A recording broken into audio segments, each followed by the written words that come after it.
done woke up, slept on me, trying to eat with vultures. Y'all look frail, let me feed the culture. Can't get full of the lead and coke, huh?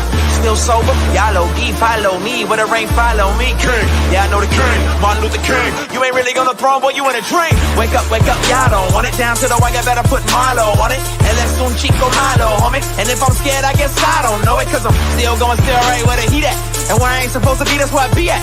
And I spit that, sit back, listen to the truth for the sky crack. And the Lord get back. Or somebody wants to get back. And they click clack, leave you been back. Thinking I just intact. Never left, but I've been back. Cross on my big neck. And I don't rap gospel, I live that. But I'm nothing but a gimmick. You see me in the club, funny, you was in it. Skip a cosign, shout out to the homie Kendrick. And all I hear is crickets when I run into the critics. Oh well, show tells me a lot when they tell me to rock. See my eyebrows race, smell what I'm cooking. And the sales may drop, yeah, the mail may stop. But they ask for the truth, yeah, I'ma do it. They like, how you do that now? Sound kinda nice, boy, who that down? Is everything real good, true and fair? But you probably wouldn't listen if you knew that down. If you knew that down.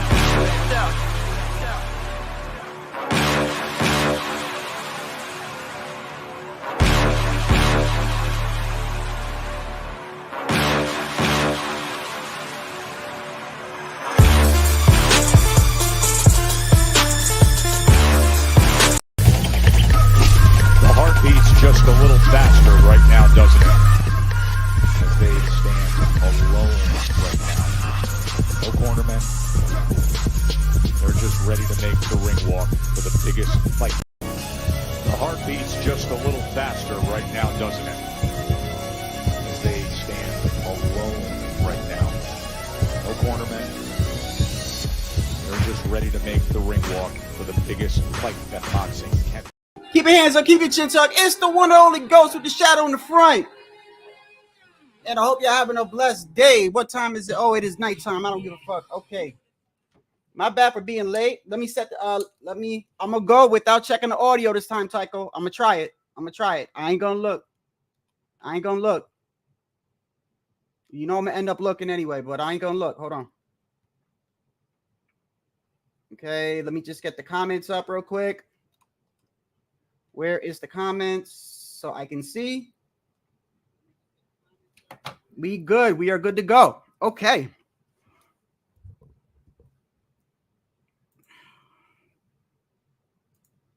Yo, what is good? Hey, Guido, you called me last night, man. Sorry, bro. When you called me, I was with a friend last night. And I had the phone on. What did I put it on? I was with a friend, so I mean, I wasn't gonna answer. You know what I mean? What's going on? Hey, look, man. Let me start by saying this. I had to rewatch this fight today. The Hitchins fight. I rewatched it today. Okay, I'm glad I didn't see it last night live, bro. I'm so glad, bro. I was chilling with a friend last night, and I was checking the round by round. After she left, I see on Twitter everyone's talking about that Hitchins got that they gave him a gift, and I'm like, really? Now the other guy, I ain't gonna lie, I knew the other guy had a high knockout ratio percentage, but I never really seen him that many times. So I go back and I watched the fight today, bro. That motherfucker was putting hands, foot, paws all over. Bro, the eighth round, my guy, he was hugging him in the 8th round. He was hugging that man like he was in a relationship with him.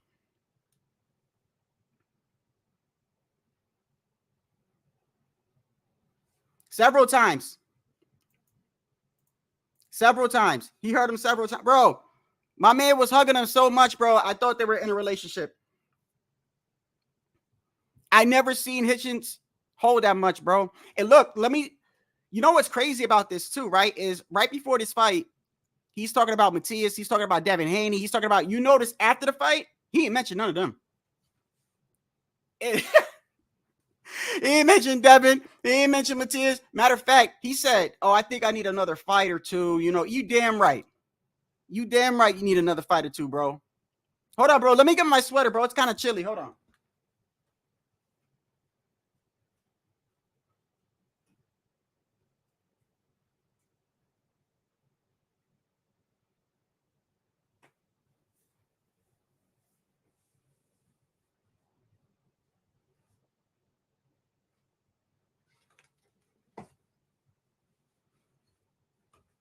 Oh my goodness, man. And this is the problem with boxing, bro. This is the problem. People don't know how to score fights, bro. And you know another thing too. So after the fight is over, what's his name? Did I write it down? I think I did write it down. Let me grab the pen. Let me grab my pen.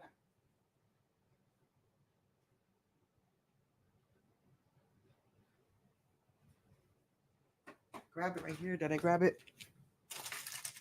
Okay, I didn't write it down. I had this guy's Twitter handle.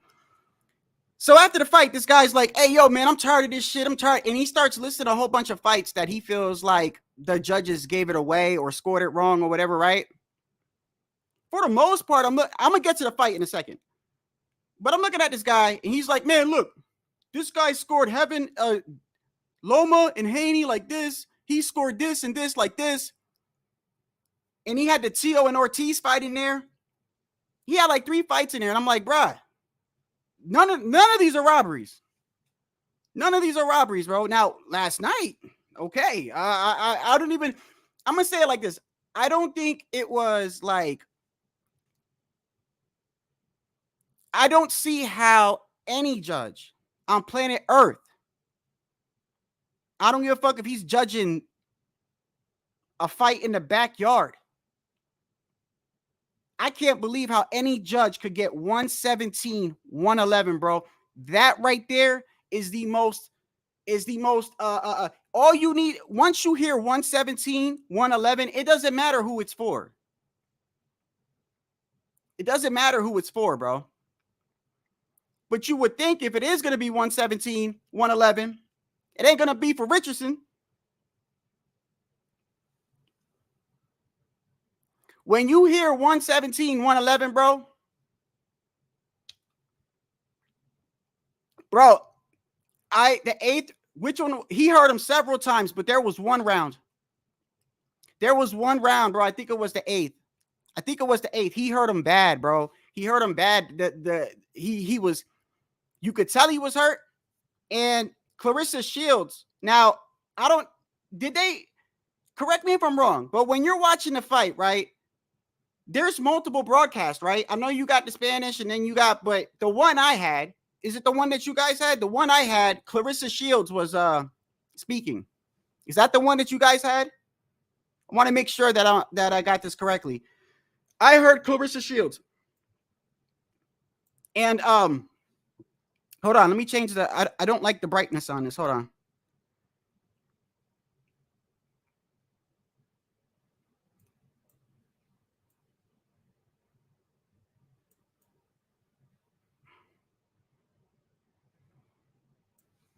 Okay, that's a little bit better.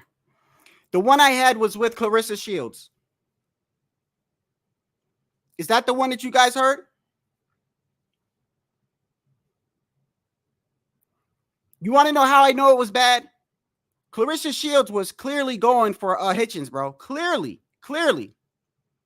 Numerous times during the fight, she's like, oh.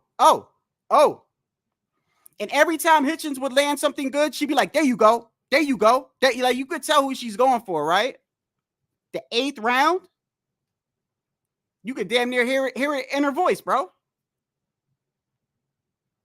This dude was holding for dear life.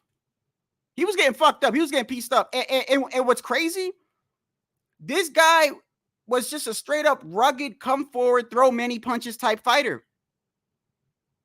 And it was just a simple, what got to Hitchins was the constant movement.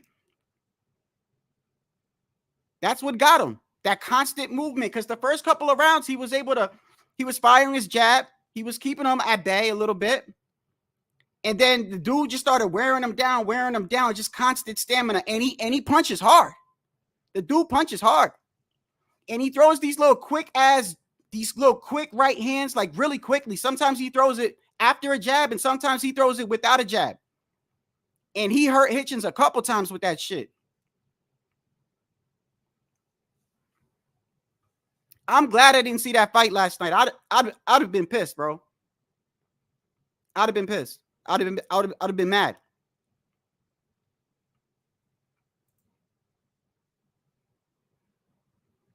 Hey, look, I'm telling you right now, bro. I'm telling you right now. I'm actually getting excited for that. I still want to talk about the Hitchins fight, but I'm getting excited for Devin and Ryan, bro. I'm getting excited. I'm telling you why I'm telling you is because I honestly feel like the fight is not going to go like how a lot of people think it's going to go, man. And Devin's looking real sharp, by the way. I'm giving Devin nothing but credit. He's looking really, really, I mean, for me to say, you know what I mean? Like, I think he's in the best shape me personally, I think Devin's in the best shape I've ever seen him in. By far. I think Devin is in the best shape that he's ever been in. By far. And that's coming from me. And I'm telling you right now, all he got to do is get cut. You saw what happened yesterday, right? You saw what happened. Now, the reason why I'm saying yesterday is because we're talking about the boxer that steadily controls the pace, the circle around the ring IQ, the constant jab, right? The ones that outpoint you. If you remember, a lot of times when I talk about styles, I talk about, to me, the most dangerous ones are the fighters that are actually trying to hurt you. And people, they take that out of context. They're like Shadow, what the fuck are you talking about? It's a fight. Of course they're trying to hurt somebody. That's not what I mean. I mean the fighter that is not concerned about winning rounds. The fighter that's actually in his mind, he's trying to knock you out. That fighter. Whereas Shakur Stevenson, Devin Haney, I would say maybe even like a Jojo Diaz, a Loma, a Hitchins, definitely. Definitely Shakur Stevenson, even a Chris Colbert. They know that a knockout is not high on the list when they're in the ring. They don't have that one punch, even two punch knockout power. If anything, it's going to come from an accumulation of punches or just a good timed, well-placed punch that anybody can land at any time, given day and night. So these guys mostly depend on winning round after round after round. I call them round by round fighters, bro. The round by round fighters, to me, are the hardest fighters to beat because they're not concerned. They're not concerned about knocking you out. They're really not concerned about putting on a show. They're just concerned about winning a round and then winning the next round. A Tio, a Matias, a Pitbull, a Tank, a Canelo, a Crawford. They're trying to fuck you up. There's a clear difference, bro. I don't care what anybody says. There's a clear difference. There's a clear difference. I don't think they're in there like, I'm going to gather these couple rounds. I'm going to win these rounds. And then, no, it's I'm going to see how I could catch him and get him out of here. That's the difference in styles to me. Okay. Hitchins, by round 3, but hold on, what's always get the dude's name wrong. And I believe that dude, the Lemos guy, is from Argentina, correct? Is he from Argentina? Them Argentina fighters, bro. Hey, the boxers that do come out of Argentina, they're always hard hitters most of the time. Most of the time, they're power punchers, bro.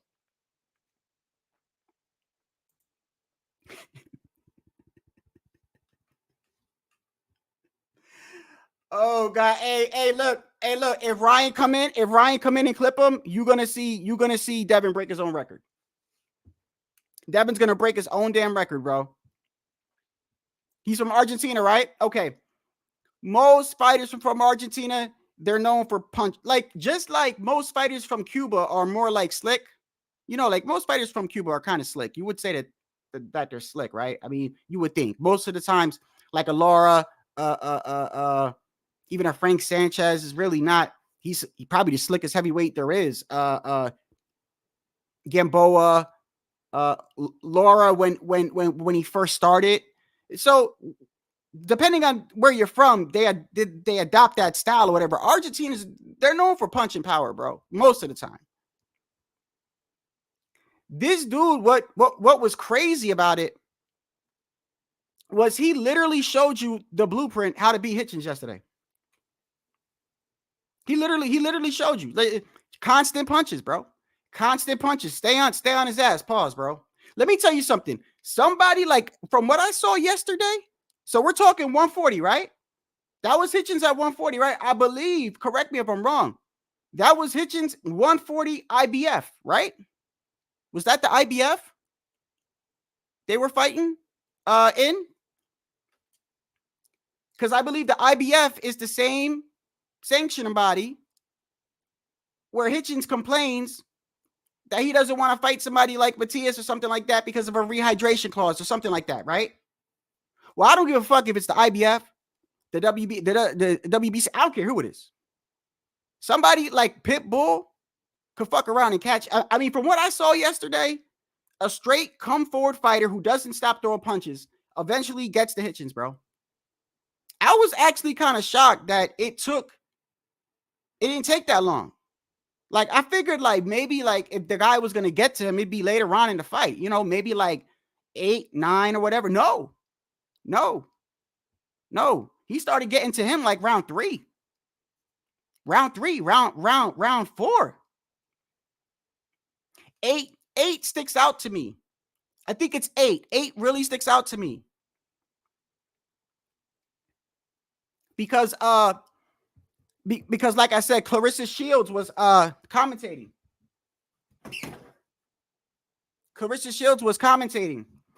And you could hear her, man. She was like, oh, he got hit again.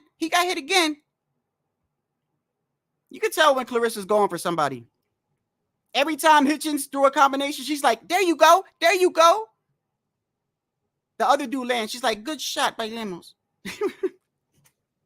Like, damn, bro, can you be a little fair? I mean, can you be a little, you're not supposed to be like going for somebody. You commentating, bro.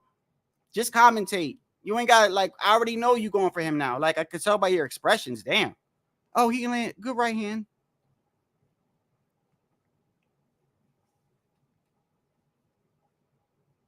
After the fight, you could tell by dude's whole demeanor. I don't, you know what's crazy? When a fighter tries to put on like a mask almost. Like if we didn't see what the fuck we just saw. Like, he tries to talk to us like we didn't see that shit.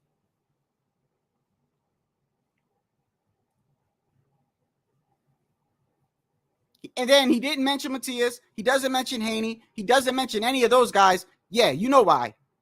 You know why you didn't mention him, bro. He even said, I don't know which one you saw. I saw him get interviewed in the back.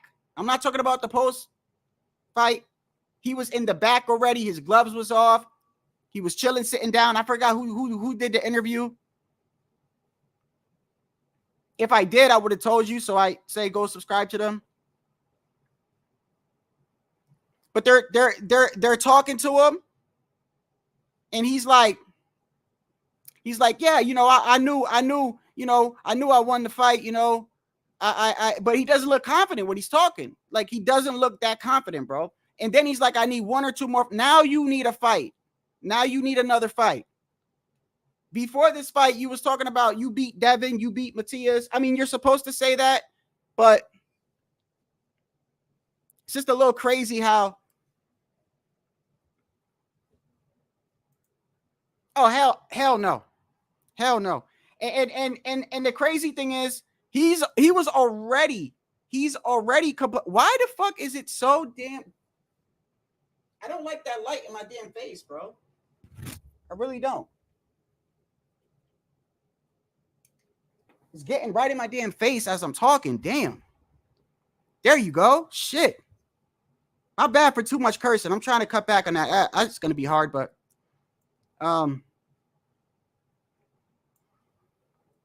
yeah, he's already complaining about the 10 pounds in the IBF and everything like that.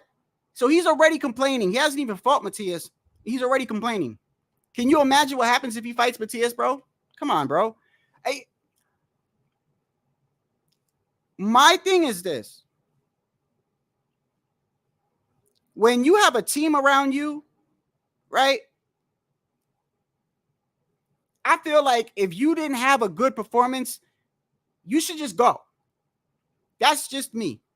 Just go. I'm not saying don't be accountable, but if you're the type of person that doesn't like to admit that you possibly lost the fight, or because there's some fighters that they're okay with it. There's a lot of fighters that go, hey, I didn't have a good night. The dude won fair and square. There's a lot of fighters that's okay with doing that, but there's some fighters, bro, they can't, bro. They can't by nature. They can't say that they lost. It's just, they can't. Perfect example. No matter who beats Chris Colbert, knocked out or not, doesn't matter who beats him. Whoever beats him, he calls that fighter trash.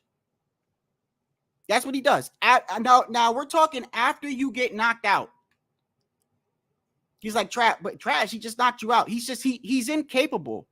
He's incapable of admitting that the dude's better than him. And I just think some fighters are like that, bro. Some fighters are they just can't admit that they had an off night. And I'm just like, if you are that type of person, your team should get you out of there, bro. Because he's looking ridiculous, man. I get it. You don't want to admit, but if that was me, if I was Hitchins and I would have heard 117, 111, I'm being dead ass. I'm not going to sit here and say I would say I lost the fight, but I would make it a point to say, hey, that judge, bro, I don't know how I had it closer than that. That would be the first thing to come out, because if it was the other way around, oh my goodness, bro. Bro, I never seen that guy hold as much as I did yesterday, bro. I never seen Hitchins hold like that. This dude was hugging that man.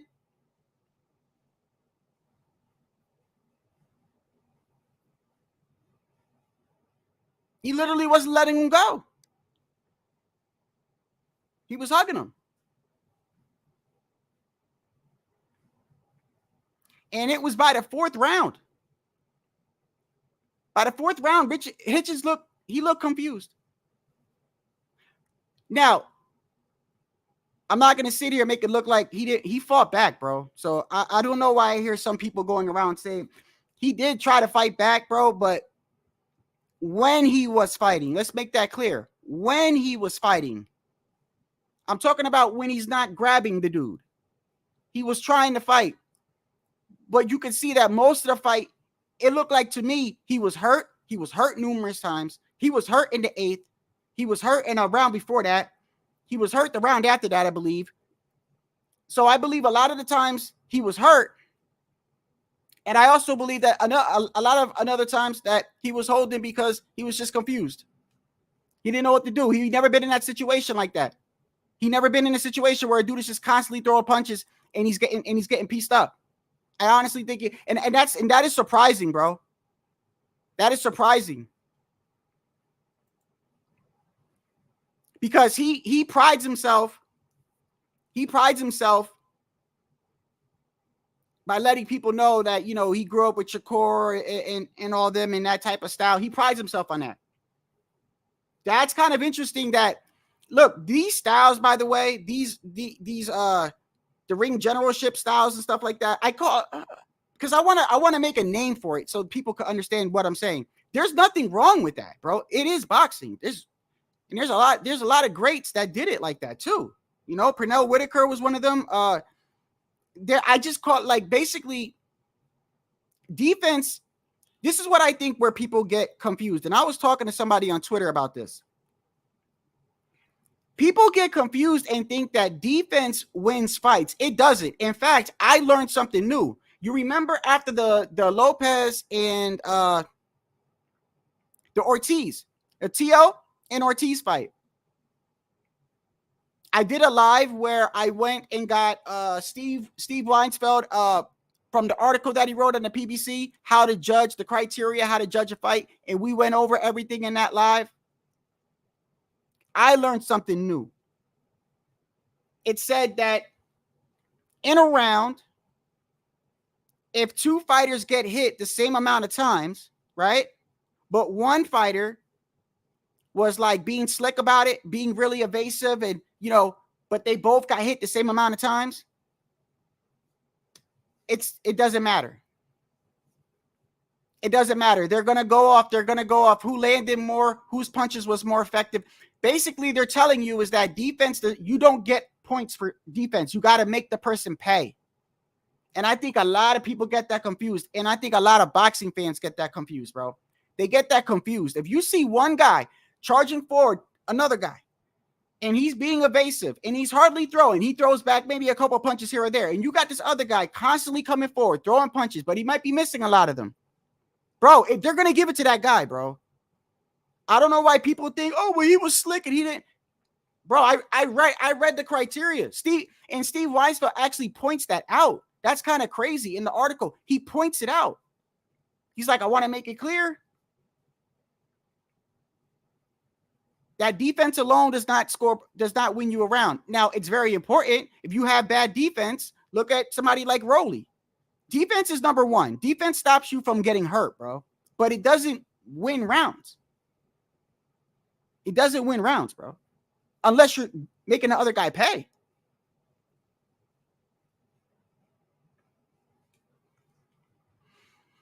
And they need to do something about this holding, man. Holding is becoming a predominantly big problem because a lot of refs are letting it go. There should be, they got to do something about that, man. I mean, it's okay to clinch, bro. It's okay. Look, if you get rocked, I get it, you know. But, bro, if you're doing that shit the whole round, bro, come on, man. Come on. If you're doing that 75% of the round, like, you should get a point taken off, man.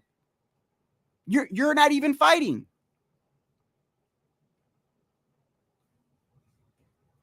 You're not even fighting. Like, I'm not saying that you shouldn't clinch, bro. Nothing wrong with that. Especially if you get rocked, bro. Yeah, you grab, get yourself back together, you know? Or if you in the corner, right? A lot of times, if you are backed into the corner and you're in like a nowhere grab, okay, grab. Let the ref break it up so you can get back to the center of the ring. Like that. Not just constantly grabbing, bro. That shit is terrible for the sport. It's terrible.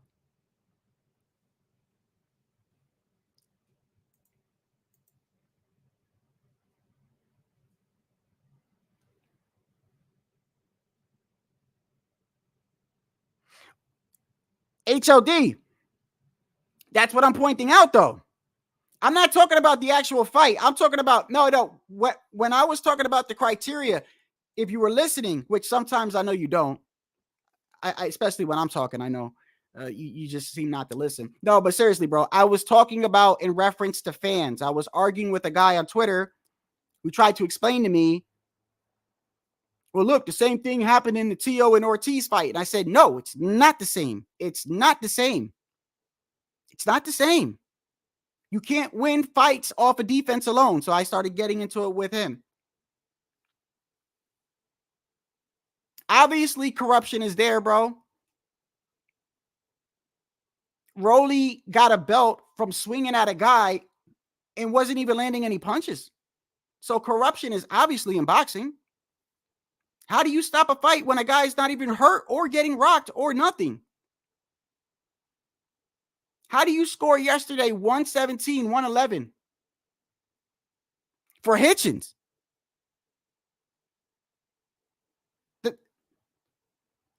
What were you watching? And what gets me upset as a boxing fan is you watch that fight, and like HOD says, when you hear the 117, 111 and you realize the corruption is in, you actually you get pissed off as a boxing fan because now you realize when you hear something like that it didn't matter. Hitchins was going to win. As long as the man was standing at the end of the fight, as long as he ain't get knocked out, if that man made it to the 12th, the last round, that lets you know he was going to win that fight. And that's what's sad about it. That's what gets a lot of people upset. When you hear that and you know this guy was in training camp doing all this, came in, put up a great performance, and was going to lose.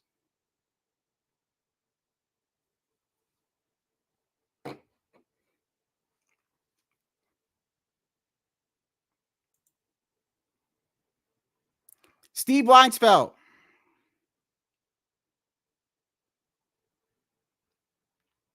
I think Steve Weisfeld or Weiss. Hold on.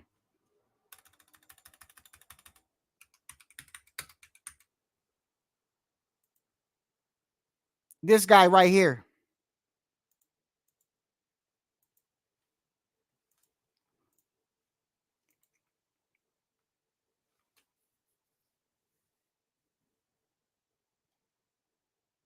That guy.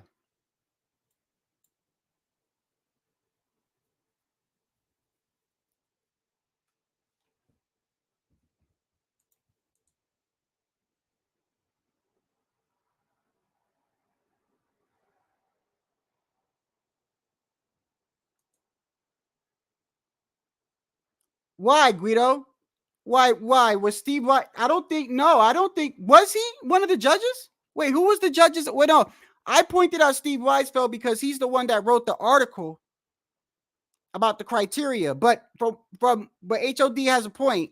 The criteria isn't the issue. I only pointed out the criteria because of the fans. I feel like some fans can't score fights. That's what I mean. What HOD is alluding to, it doesn't matter what the criteria is because it's obvious it was corrupt and Hitchins was going to win regardless. And that's what's sad about it. When you hear 117, 111, you realize that no matter what happened, bro, it doesn't matter. As long as he was standing and didn't get knocked out, he was going to win.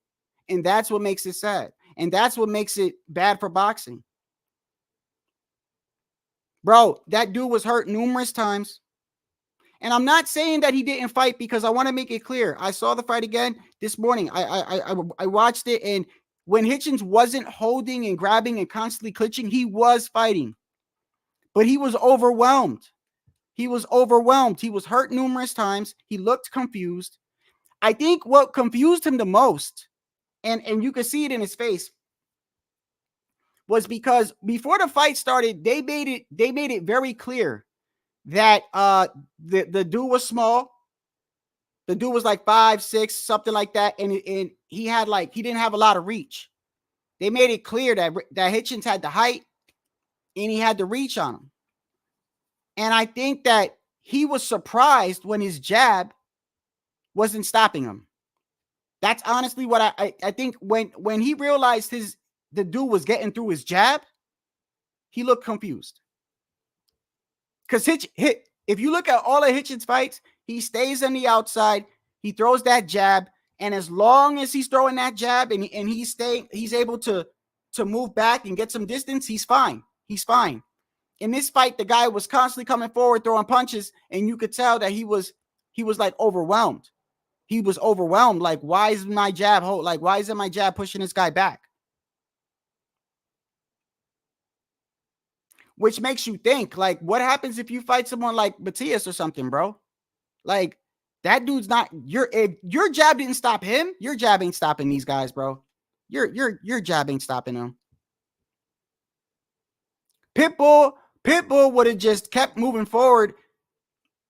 I mean, yesterday was an eye-opener when he came to Hitchins.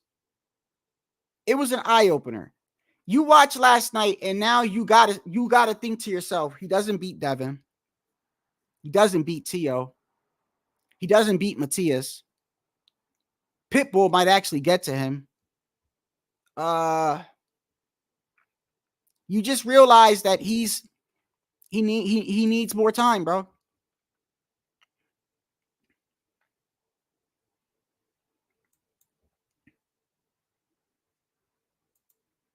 I don't know who.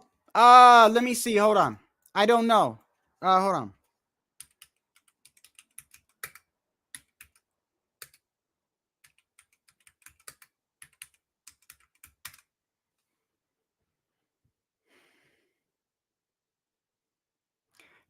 Tim Cheatham. And look, these are all. Oh, look, Steve Weisfeld was part of the three too. Max DeLuca, Tim Cheatham, but it was Tim Cheatham. See, the 115, 113 isn't a bad score. Isn't a bad score. It's not. It's not. It's the 117, 111 that tells you that it's nothing but corruption. It's nothing but corruption. How do you get 117 to 1? First of all, I don't even think it's possible, bro. Can anyone explain to me? I don't even think it's possible.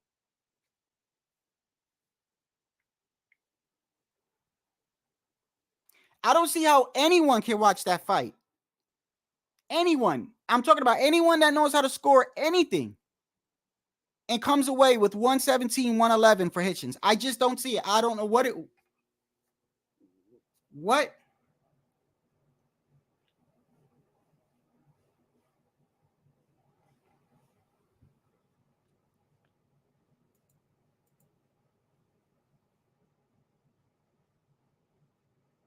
And that's what's sad. You know, like I said, when you hear 117, 111, Hawker, it makes you think that it doesn't matter.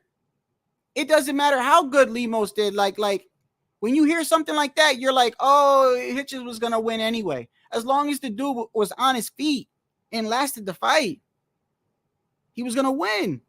What kind of shit is that, bro? That's just as bad as Rolly getting the belt for not fucking doing anything, man. Don't they understand that this makes boxing look horrible and people, this puts sour taste in fans' mouths and they don't pause and they don't, some of them don't like, this is why people critique boxing the way that they do. It's because of shit like what happened last night. Don't they understand that?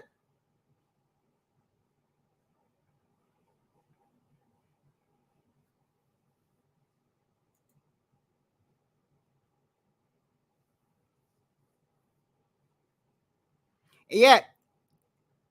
After the fight, he wasn't naming no Haney and Matisse then, or Matias then. He ain't named none of them then. You noticed that, right?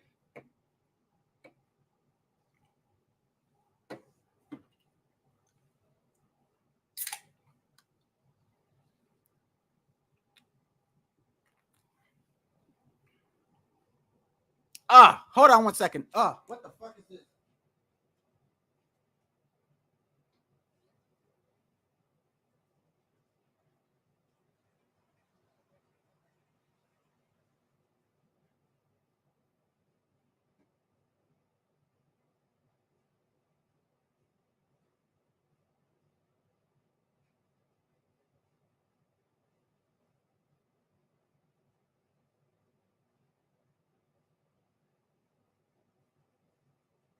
I apologize, man. That was horrible. That was horrible.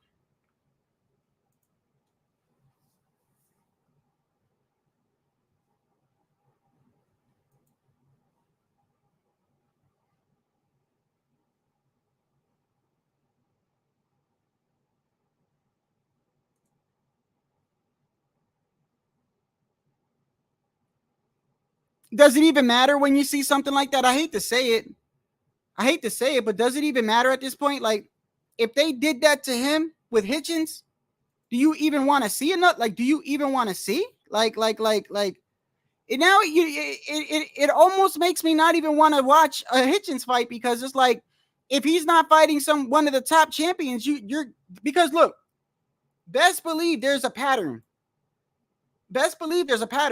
When with Rolly, people bring up 2 times. It happened 3 times with Rolly. 3 times, not 2, 3 times. I told you this already. Once you see something like this happen with a certain fighter, pay attention, because it'll happen again with the same fighter. It'll happen. Rolly, Jackson Marinas, right? And people like to bring up the Barroso, right? But there was another one when he fought Yiggit Diggit, Anthony Yiggit, and I told you what happened in that fight. That was on a Tank undercard. Rolly, the whole fight was cheating, bro. Excessive holding, punching during the break, punching behind the head. It even tells you when you look up that fight, when you even look it up. Where is it at? It even tells you. And this is why I say pay attention to the fighter, because if they fixed one of his fights, they're gonna do it. They're gonna do, or if they do anything to manipulate the outcome, it will happen again with the same fighter. I'm telling you, there's a pattern with that. Okay, right here with Rolly. Right here, let me show you.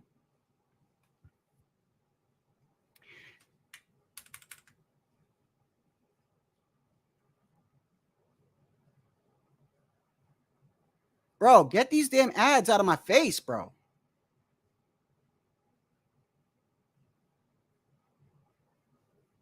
Right here. So you got Jackson Marinas, right? And this is where Rolly won his WBA intern, right? Now, Anthony Yiggett right here. Now look at this. Title was not on the line because Yiggett weighed in at 5.2 pounds heavy. Yiggett went down in round 5 twice. Yiggett went down twice in round 5 and twice in round 7. Romero deducted 1 point for hitting on the break in round 5. And he was doing that the whole fight. And on top of that, he judo slammed the guy. He judo slammed him. He grabbed him and Rolly flipped him over.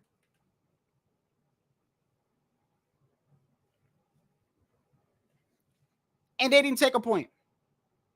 And the dude Yiggett got up and was like, what is going on here?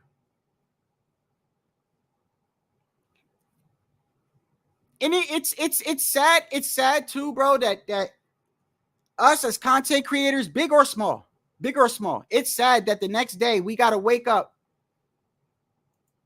and talk about this shit, bro. It's sad as content creators, bro. It's really sad. Like, we shouldn't have to wake up and be talking about this. We should be talking about how great the fight was and shit like that. Instead, we're talking about how somebody literally had an opportunity robbed from them.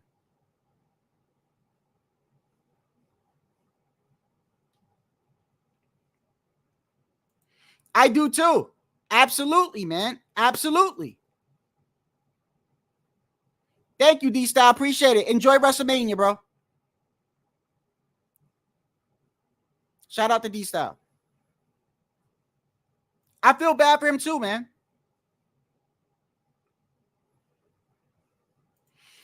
Right. You work your entire life for an opportunity to be targeted. And what, listen, I think what people, like, I said it, but I'll say it again because you got to realize, it's like Larry and everyone else is saying, look, imagine you as a fighter, bro. You don't work your whole life, man. You're probably away from your family, right? Because he's from Argentina, right? So I take it, I don't know where the guy's from, right? But I take it that he probably was away from home, training camp, right? Working his ass off, doing everything, put on a great performance just to have, just to know. And at the end of the fight, just to know that no matter what all that shit you did, everything you did, being away from your family, being on a strict diet, a fighter's lifestyle, everything you learn at the end of the fight, like, damn, it didn't matter what I did. Like, it didn't matter. It didn't matter how good I was. Like, as long if I didn't knock him out, they were gonna give him the fight. Do you know how defeating that is? If you're Lemos, do you know how defeating that is, bro?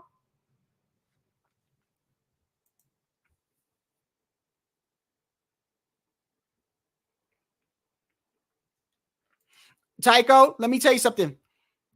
That man isn't even going to think of Matias now. Because I'm going to tell you right now, Lemos is a good fighter, but Matias is like, he's way better, bro.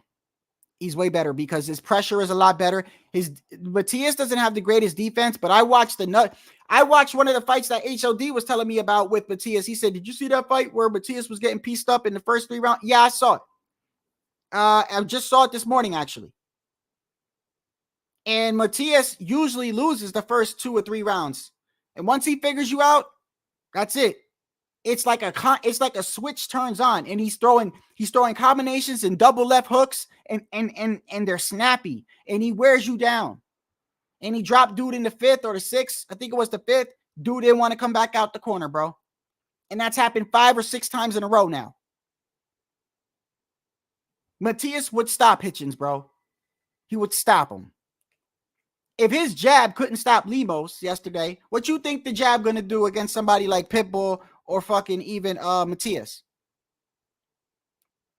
I used to think Hitchins gives Tio work. Tio would chew that ass up, bro, after what I saw yesterday. I'm sorry.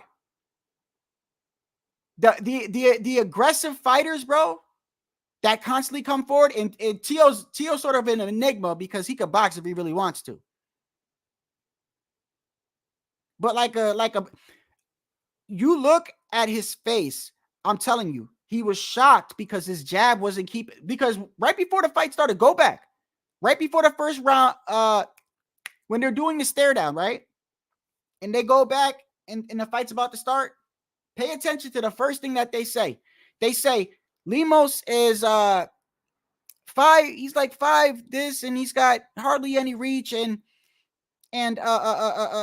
Hitchins got the height and the reach, and he's gonna utilize that reach. And so it was the bell started, right?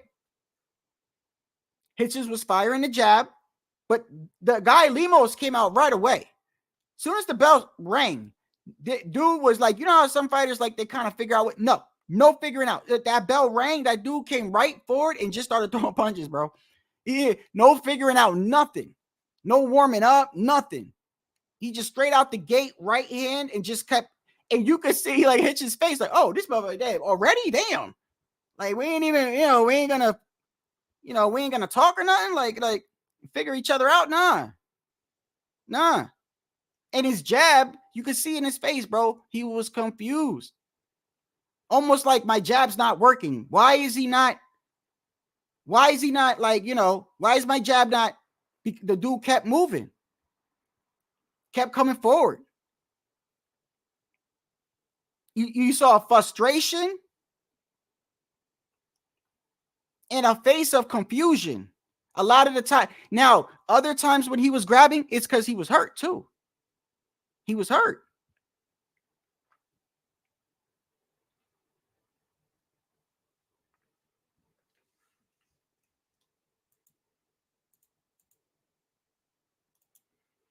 No, I don't think it's a hype job, Guido. I don't know. No, Guido, you just some of y'all ruthless, bro. I don't think he's a hype job. I don't think he's a hype. I don't think he's ready for. He's not ready for a Matias, a Tio, a Devin, or even a Pitbull Cruz, bro. He's not ready for any one of those 4. He's not. Because what you saw yesterday was a fighter that wasn't able to adapt. Because usually, the fighters that usually go places are the ones that, when they face adversity, they're able to adapt. They don't look confused. Either two things. Look, either two things. You know who showed adversity? And you could tell he a champion? You know, I'm going to give an example. Some fighters, right? You could tell what they're about when they get into a fight where it's a fight and they get hurt, right? You could tell what they're made out of. And this is what we were talking about when me and HOD and G Funky was on the channel in my last live. We were talking about, make fun of Ryan all you want. Make fun of Ryan all you want, but Ryan's got instinct. He's got fighter instinct. If he gets dropped, his instinct is to get up and to fight and to come forward. If he hurts you, his instinct is to finish you. That's instinct. It's not really something you're taught, your chin and shit like that, right? Devin has been shown that when he gets rocked, what does he do? He holds, goes back to the corner. And nothing wrong with holding, especially if you discombobulated. You hold, go back to the corner, right? Panics, next round holds again, right?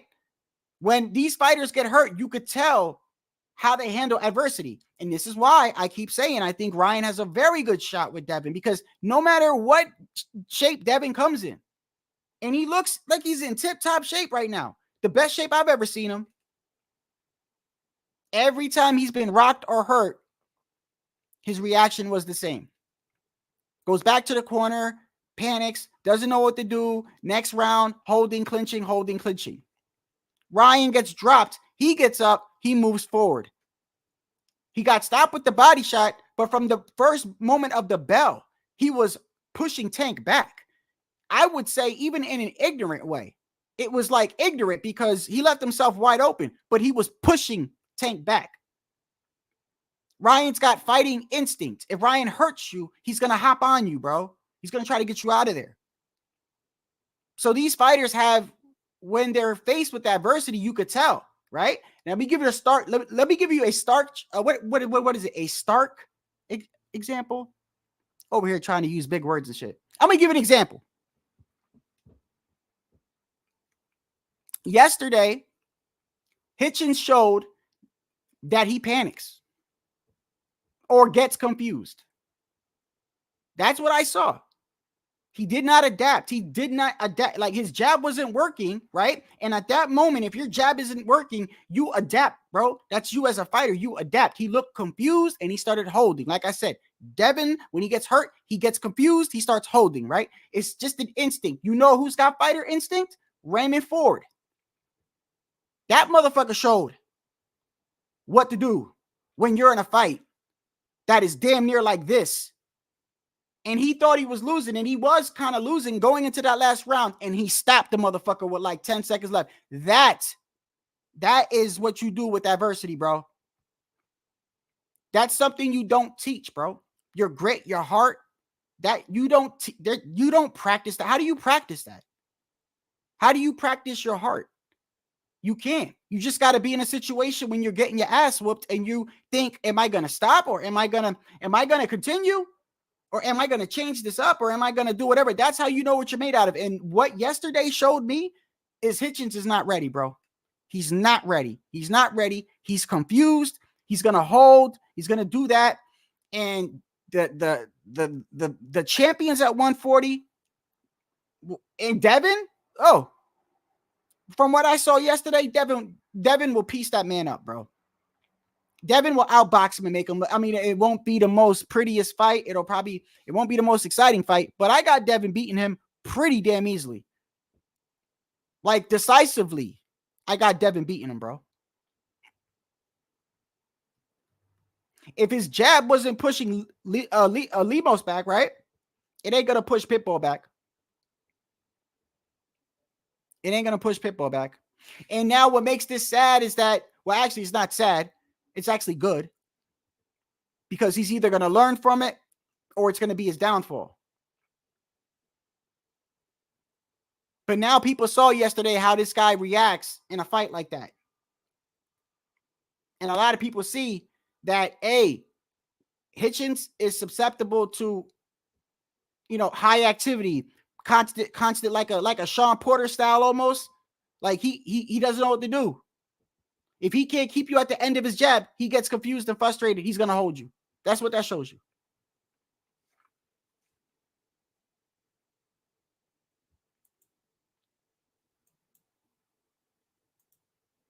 Yeah, no. He can't beat Devin. He can't beat Devin, bro. He can't beat Devin.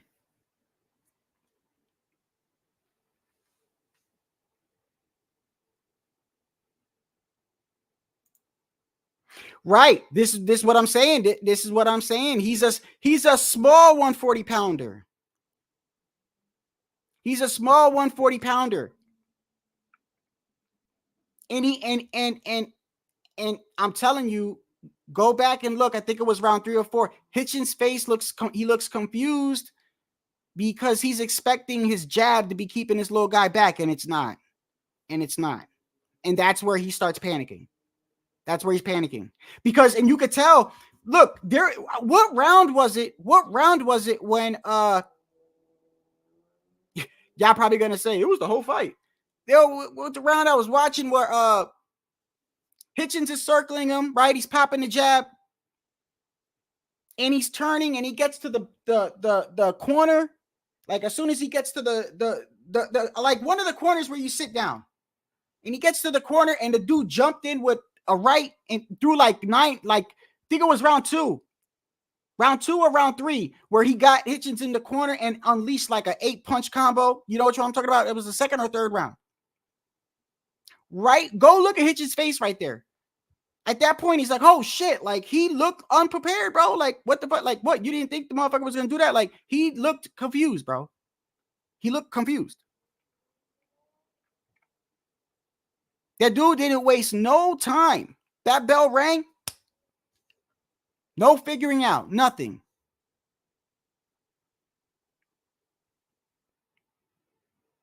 So now you know what happens to Hitchins when how he handles adversity versus somebody like Raymond Ford.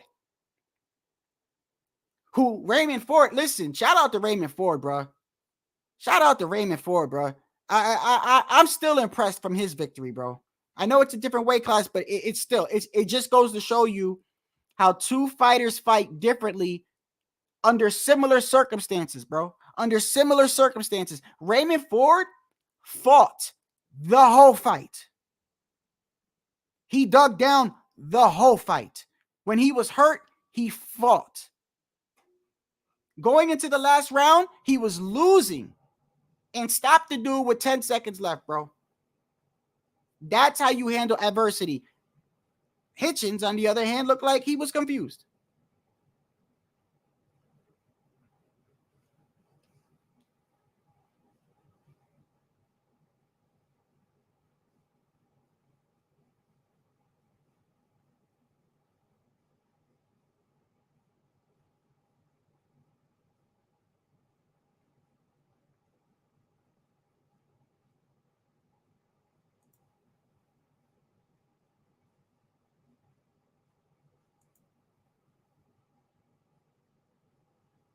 Who wrote script?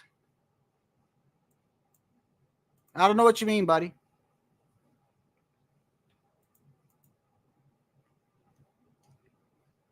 Yes, Hawker. Yes. Hey, look. Look. That's what I started off with, bro. What I found hilarious was obviously you knew that Clarissa Shields was going for Hitchins, right? Or Richardson Hitchins, right? You could tell.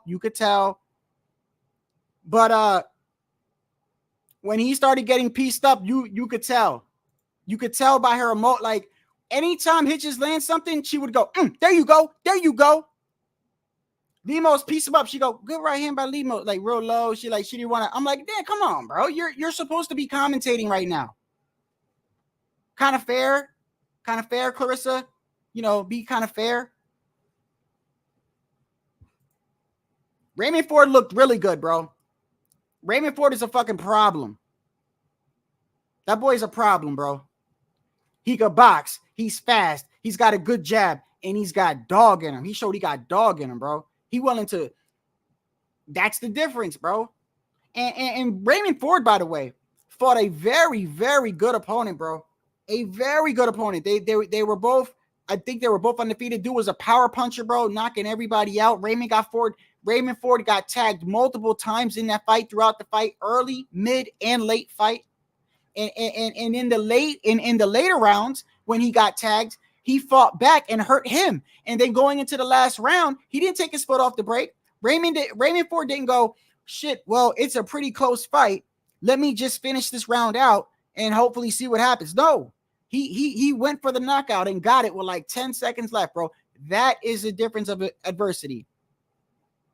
Hitchins just showed a face of confusion and multiple clinching, grabs and clinches, which, by the way, these clinches got to be addressed, bro. They got to be addressed. I'm tired of it. I'm tired of these clinches, bro. It's ruining the fight. It's ruining the fight. Clinches are starting to ruin the fight. There's nothing wrong with clinching if you got hurt, or like I said, if you're in the corner and you feel like your back is against the corner, grab, let the ref come in, get back to the center of the ring. That's okay. Not excessively, but I understand if you do it. You don't want to be stuck in the corner, right? I get it. Or you get hurt. You grab them. Let me get my head together. I get it. Not the whole damn round. Like you're clinching more than you're throwing punches. That's a bad sign. Like it's supposed to be the opposite way around. You throw more punches than you do hold. If you're averaging more clinches and holds than you are throwing jabs or punches, there's a problem. There's a problem with your offense, bro. There's a problem with your game plan.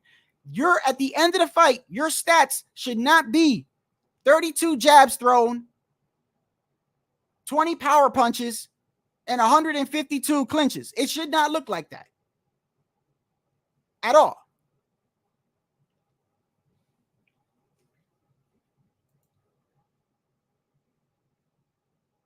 You don't have to rate Ford, bro. Ford is a problem. Ford is a problem, bro. And the dude he beat was legit. And Ford was fighting the whole fucking fight. If you don't give him credit for that, Sergeant, hey, that's your prerogative. I know how you could be sometimes with fighters. I give fighters credit, bro. Let me tell you something. I seen that fight 3 times. 3 times. Raymond Ford is a fucking problem. He faced adversity every round. Even the rounds he was winning, he got clipped. He got clipped and would get hurt and then fought back. And went for the knockout in the last round, bro. That's how you face adversity. Whether you rate him or not, it is what it is. I know what the fuck I rate him.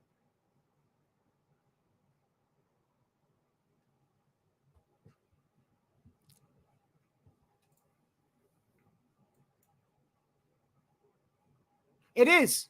And this is what I don't understand is you got some referees that allow it, and then you got some refs that don't. It shouldn't be like that. All refs should be against excessive clinching, bro. It's, to me, I'm gonna say it like this, bro. They should make excessive clinching or holding right up there. They should make it right up there with hitting below the belt or hitting behind the head. It should be that, to me, excessive clinching should be that serious, bro.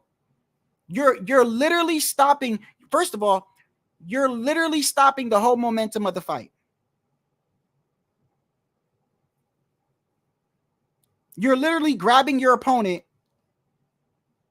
and you're stopping the whole momentum of the fight. And you're doing it excessively. And you're doing it more than you are throwing punches. That's not good.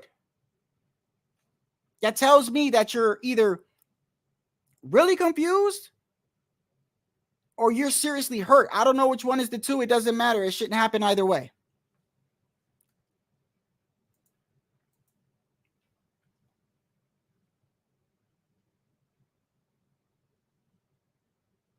Which one, Sergeant? Oh, the Pacheco, the co-main?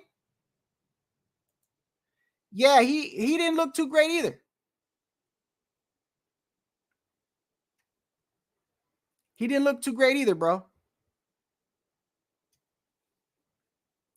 So,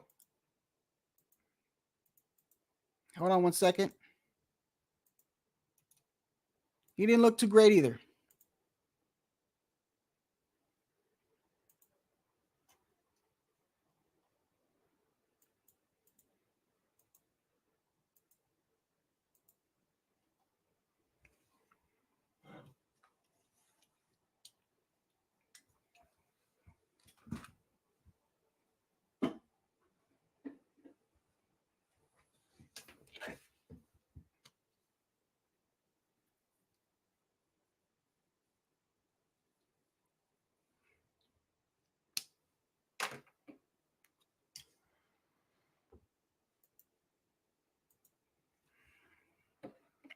Hold on one second. Hold on one second. Hold on one second.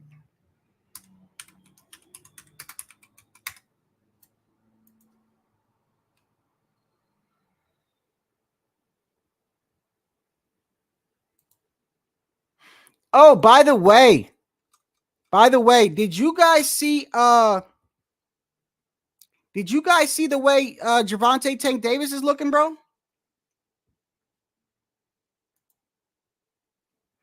That dude looking shredded, bro.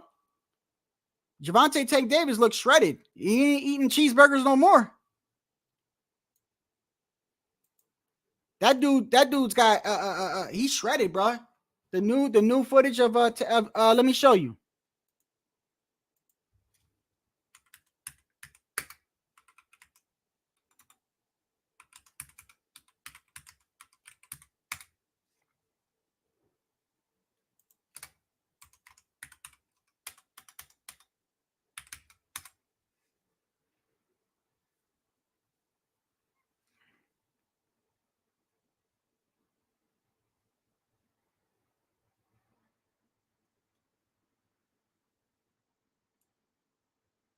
Hold on 1 second. Let me see.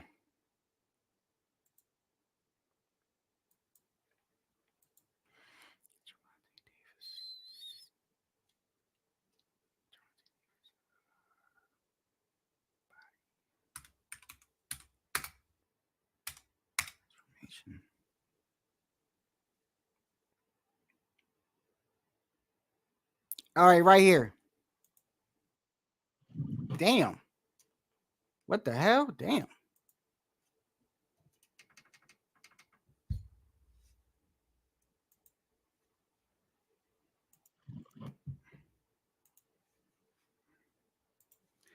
This is from where is it? Hold on.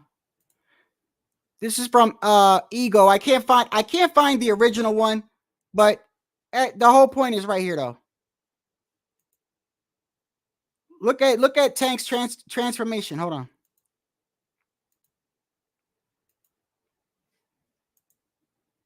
Bro, he's looking jacked, bro. He's not even, and I'm going to tell you why that's a problem. I'm going to tell you why that's a problem for anybody. Because it's not even close to the fight. He looking like that now. He's going to kill Frank, bro. Oh, my God. He's going to kill Frank. Bro, he's looking like that now. We ain't even close to the fight. He's shredded, bro. Tank gonna kill that man. Earl, you better call Frank. You better go call Shakur back and see what the fuck y'all can work out. I hope it's a good payday, Frank. I'm telling you right now, bro. I don't have to watch the fight, bro. I listen, Tank. Y'all can say what you want about Tank. I know. I give Tank a lot of criticism, bro. Dude literally said, I'll fight Loma in 5 years. Never unified, never went undisputed, never fought Devin, never fought T.O. Damn near had to drain Ryan and do all these damn extra claws. I get it. But it don't matter, bro. I know Tank can fight. And I know he could punch. And I know if the motherfucker's looking like this, and it ain't even close to fight time, and he looking like this, boy, Tank, Frank going to the ER, buddy. Frank gonna get fucked up. Earl better call that man now.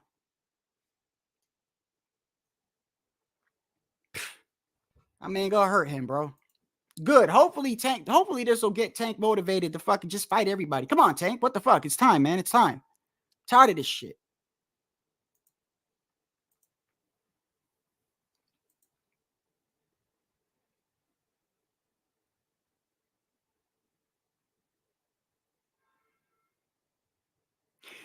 Yeah, but comparing WWE is scripted, and it's always been WWE has always been it's almost like saying the Super Bowl.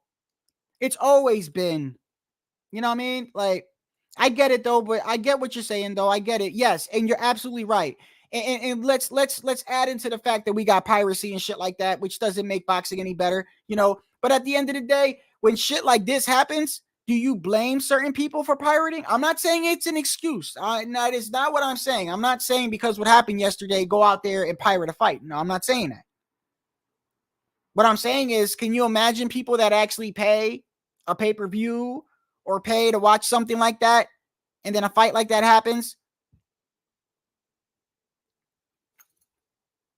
and you see a guy technically get everything taken away from him, and then when you hear the scorecard, you realize that no matter how good he would have did, 117, 111 indicates to you that they were going to give the fight to Hitchins no matter what, as long as he was standing on his feet, as long as he didn't get knocked out. That's what that indicates to you.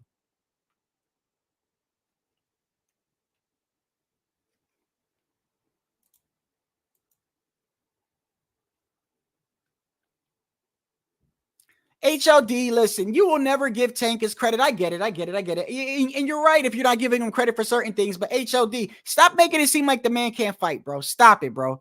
I know you don't came here and said that nonsense before. You know Tank can fight, bro. Stop it. I criticize him too. Believe me. He should be fighting the top, bro. He should at least be unified or undisputed, but don't make it seem like the man don't got no skills, bro. Stop it, bro. You know it. I know it. And you know is okay, whether you like him or not, you know he hits hard, right? So would it be safe to say that the better shape he comes in? Okay, would it be safe to say the better shape he comes in, the more dangerous he is? Would it at least be safer to say that? Especially with a person of that explosiveness that he has? That's just, so you're blaming it off the ankle monitor because he was locked up. Okay, I get it. That very well could have been it. But let me ask you, HLD, does it matter? Does it matter? I don't care if it's because he was living in a Shaolin temple for fucking 4 months. Fact of the matter is, he's shredded. I don't give a fuck what made him do it. He is. And it's not even close to fight night. Somebody got Frank Martin's Instagram or Twitter handle? Somebody send him a message and tell him how Tank looking. You better call Earl now. Better try to, maybe you can get back Shakur that get in talk. I'm telling you, he's gonna hurt Frank, bro. He's gonna hurt Frank. I gave that fight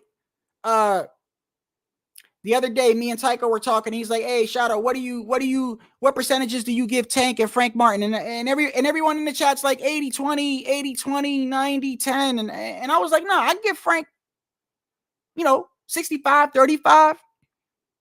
I said, I give Frank Martin a chance, 65-35. But now I see how Tank looking, and it ain't even close to fight night. Oh, hell no. Hell no. Hell no. Frank Martin's going night-night, bro. Bro, we ain't even weeks out, bro. And look how he looking. HOD, I don't care if it's a fucking ankle monitor or not, bro. I don't care. The end result is he's jacked and ready to fuck someone up. That's all that's important. I've never seen Tank like that I'm talking about not even in camp, but I mean, technically he is in camp, right? When is Frank Martin versus? Wait, hold on. Isn't it in June? Because I believe David Benavidez is on the undercard, correct? Hold on.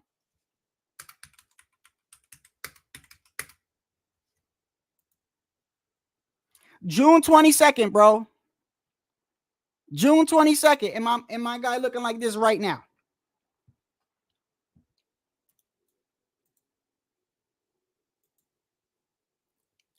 Oh yeah, he taking it seriously. And he has to take it seriously because now I'm gonna say this. I believe Tank is at a point in his career.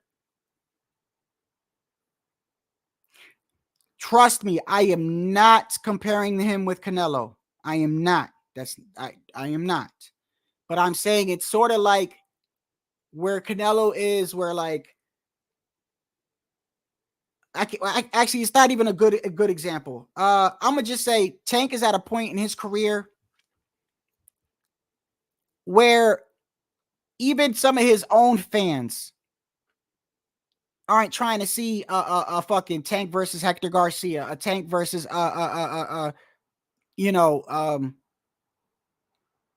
Pitbull is still a good fight, but a Hector Garcia or any of the other fighters that he had, who the fuck were Leo Santa Cruz, like they're not trying to see those fights. Even some Tank fans, they want to see him fight the fights they've been wanting him to fight, bro. And I think Frank Martin is the first step in that direction. Like I said, we were going through this the other day, and I said, considering PBC's situation, considering the fact that I know how they move, and we all know how they move. I mean, recently we don't know how the hell they've been moving. I mean, they had Tim Tszyu on the first one, and now they got Jaime Munguia, two fighters that's not even from PBC. But however, we know that how they usually move. And you look at Tank, and you look at the fighters they have in PBC, and I pulled up the rankings, right? And I said, well, let's see who's his best opponent. It was Frank Martin, bro. It was, and I could show it to you. It was. That's the best opponent that he has right now.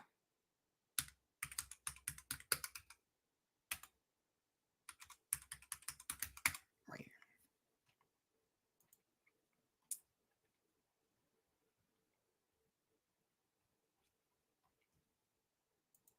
Okay.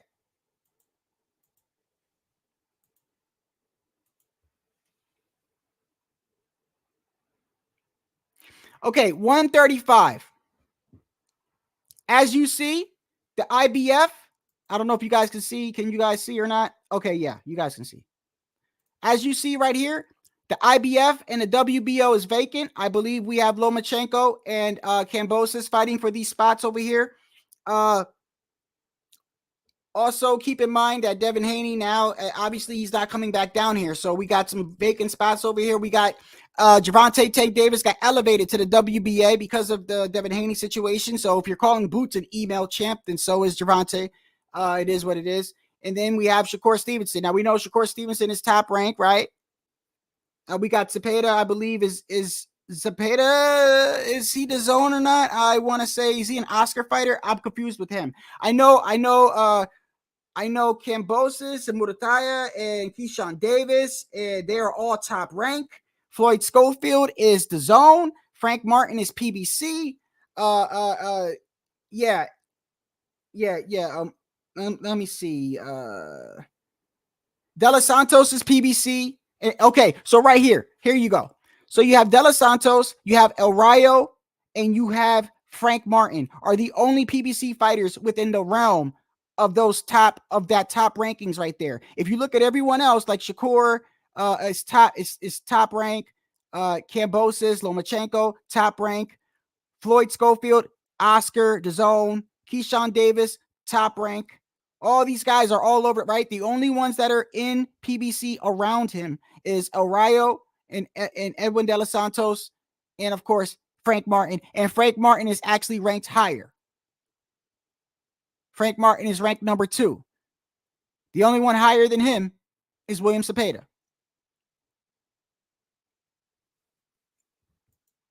So on paper, off rankings, it's the best fight they could have made for Tank. By far. Because I don't think El Rayo would have beat Tank at all. El Rayo would have got knocked out. I don't know how well De Los Santos would have did, but I know Tank ain't going to be running from De Los Santos. If De Los Santos thinks he hits hard, yeah, then he would have been, so I think Frank Martin is the best fight for him. And I also believe that Frank Martin is going to be the beginning of marquee fights that I believe Tank is going to do, because I believe that Tank is not going to be fighting well into his late 30s. I think Tank is going to pull a Floyd, whereas now when I say Floyd, in my opinion, I don't think Floyd fought the best fighters before he left. But what I mean is, I feel like right after this Frank Martin fight, he's going to try to get like a Devin, because I heard something going on now. Now, mind you, when it comes to Devin, it's been back and forth for years. But I did hear something about they're trying to, after Frank Martin, they're going to try to get these fights, either a Ryan rematch, obviously the rematch with Pitbull, which I don't think he's interested, by the way. I don't think he's interested in fighting Pitbull again. Devin, T.O., whether moving up to 140, he's going to try to get some of these fights before he retires. That's what I think. And I believe it starts with Frank Martin. And by the way, I wholeheartedly do not believe that Gervonta Tank Davis wants to fight Pitbull Cruz. I'm going to show you right here.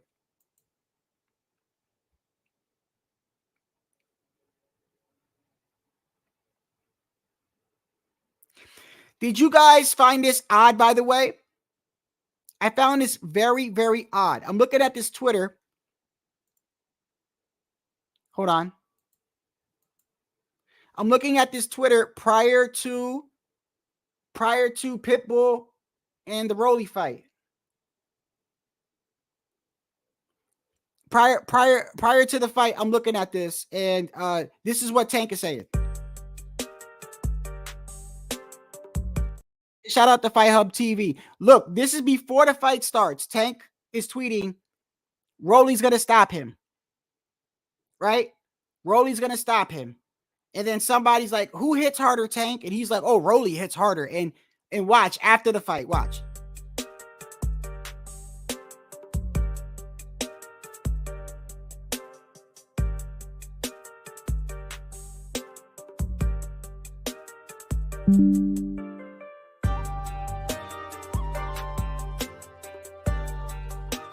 Right there in the beginning, he's like, Rolly's going to knock him out. He's like, oh, Cruz felt that. And then somebody's like, yo, who hits harder, Cruz or Rolly? He's like, by far, Rolly. Then after the fight, somebody's like, oh, what happened now? And he's like, oh, but look at Pitbull's face. And then somebody's like, man, Rolly ain't gonna knock something about Mexicans. And then fucking Tank goes, well, they don't like body shots, indicating what he did to Ryan. I don't think he wants to fight Pitbull again. That's just me. I mean, why would you, by the way? It's the last guy that went the distance with Tank. And I don't even think Tank hurt him in that fight. Not one time. I don't recall Tank hurting Pitbull not one time in that fight, bro. Not one time.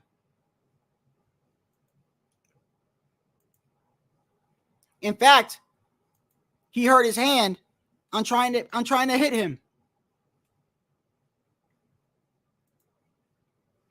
Yeah, he probably would, right?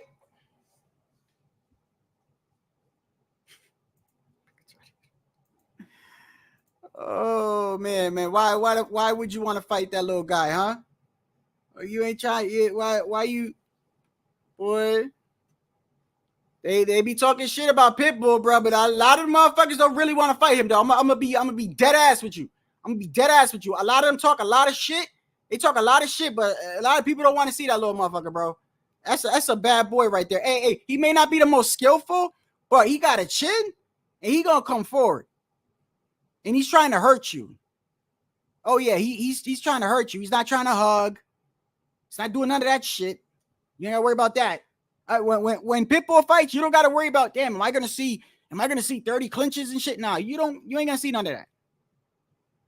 You might see the other guy clinching. Fucking, he had Rolly clinching. Rolly got a point for excessive holding. The bully, the supposed bully, got bullied. I don't think I mean, look, clearly you're in denial. Clearly you're in denial. If I mean, this is going on during the Rolly. This is going on during the Rolly and Pitbull fight. So obviously Tank is watching this, and he's seeing Rolly get the living dog shit beat out of him, and he's still tweeting like Pitbull gonna lose.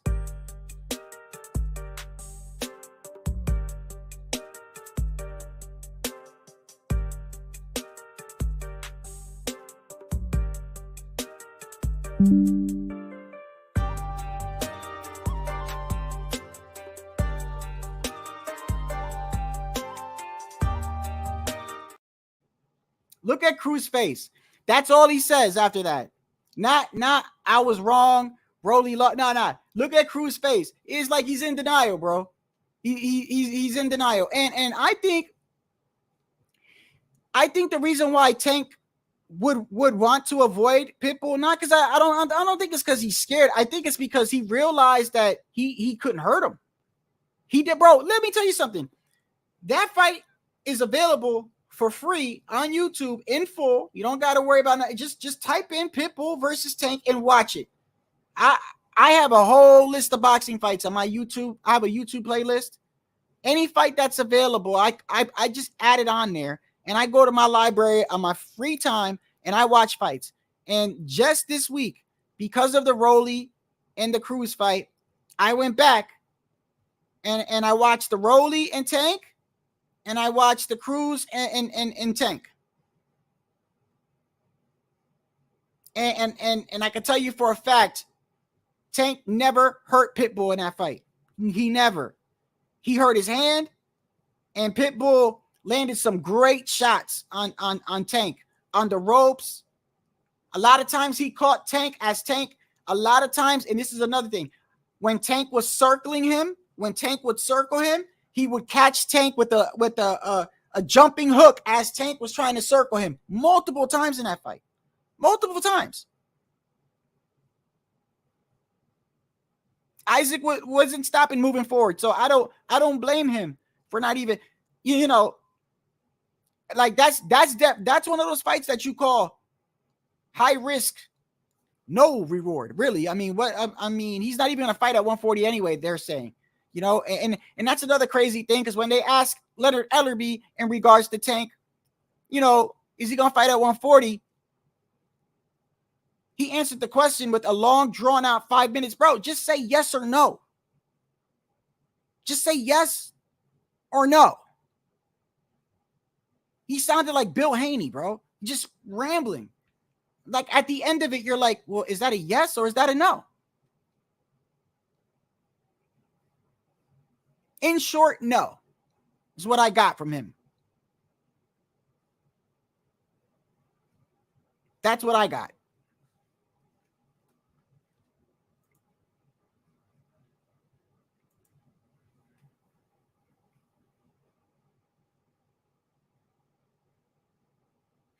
I feel bad for Lemos, man.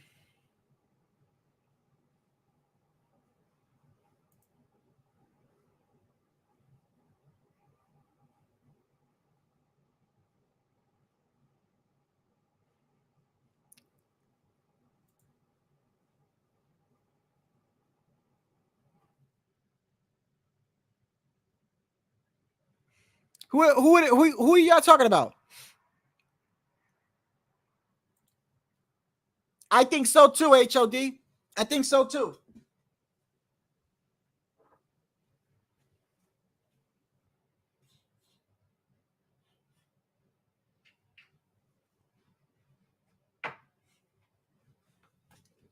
I think so too, bro.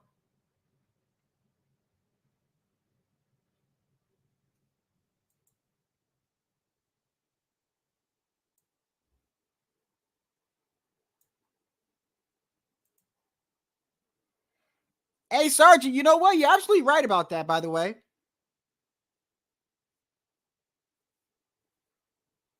He's an older fighter who hasn't really done much, but when you look at the options that they had, I still think he presented the biggest risk. And I believe that even though it's not a fight, obviously, no matter who Tank fights, Tank is going to be the draw, right? Think about it, though. These were the options. Tank, obviously Tank. Frank Martin, De Los Santos, or El Rayo.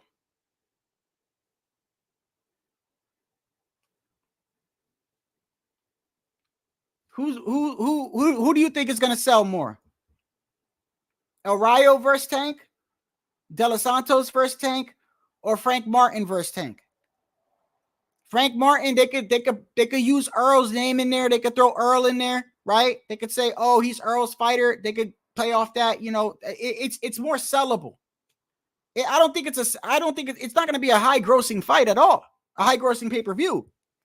But damn it, I think it's better than if he would have fought El Rayo or De Los Santos. The only thing they could have did with De Los Santos, he is PBC, isn't he? Because even though he fought Shakur, didn't De Los Santos also fight El Rayo twice, right? Did he?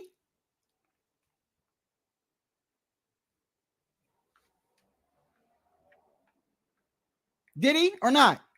HOD, where is HOD's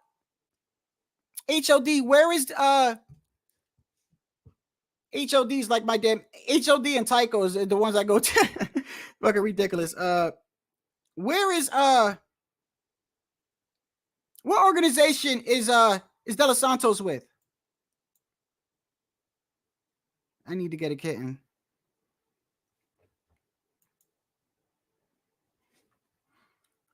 Please don't do it. Don't do it. Please don't. Where's he at? Let me see. Hold on. Let me see. De Los Santos. Which one? Got me fucking up over here. Hey, Ghost. It's hey, I look, man. Just we ain't gotta bring up other stuff over here. All right. We don't gotta do that. I know you trolling. I give everyone a fair shake over here. You know, I give everyone a fair shake. I even had Southpaw on here. My last live, which surprisingly, he came on and was actually not disrespectful. So, like I said, I made a clean slate. I made a very, very clean slate. And if I've had any issues with you, it's okay right now. We don't have to just come on the panel and talk boxing. We don't got to rehash nothing. In fact, I also want to make it clear, and I said this the other day, and I don't know if people were listening. I'm not oblivious to the fact that some of my mods, okay, are in the CCD or MXBC. I'm not stupid. I'm not. There's nothing wrong. Listen, as long as we talking boxing, I don't care. As long as nobody's, breaking the few rules I have here and fucking talking boxing, it's fine, bro. Everyone, I see people, I see fucking Tycho and I know you do, Ghost. I see Tycho all the time going back and forth with who? What's his name, Tycho? Who's the one you go back and forth? I see them all the time, and I was wondering, like, why didn't Tycho block him? And Tycho's like, fuck him. What the fuck is this? Oh, Punchy. Tycho going back and forth with Punchy all the time. It's cool, man. As long as we talk boxing. De Los Santos, by the way, Chumpy. Oh man, him and Tycho was going about. My goodness, bro. I was like, Tycho, bro, you like a high moderator over here. I don't know why the fuck you didn't type him out. He's like, nah, fuck him. But Punchy knows a little bit of boxing though. Hey, everyone knows boxing over here for the most part. I may not agree with some of y'all crazy ass fucking opinions, but I know everyone over here is mostly a hardcore. I know that for a fact. That's a fact. Let me see.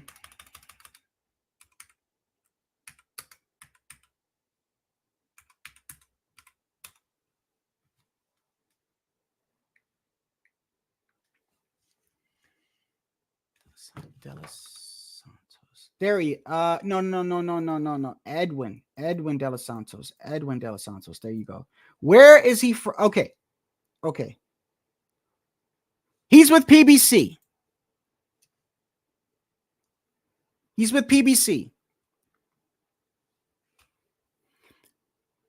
You look at the options that they have for Gervonta Tank Davis, De Los Santos,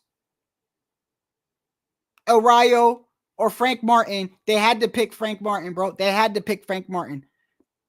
I said, bro, at the end, it's a better fight, and it's the only one out of the three, in my opinion, that's going to make any type of money. I don't think it's going to make money anyway, but you can at least play the whole Earl route.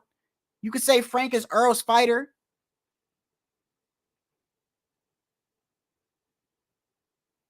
I don't think El Rayo. Do y'all think El Rayo gives Tank any work? I don't, by the way. Chris Colbert was piecing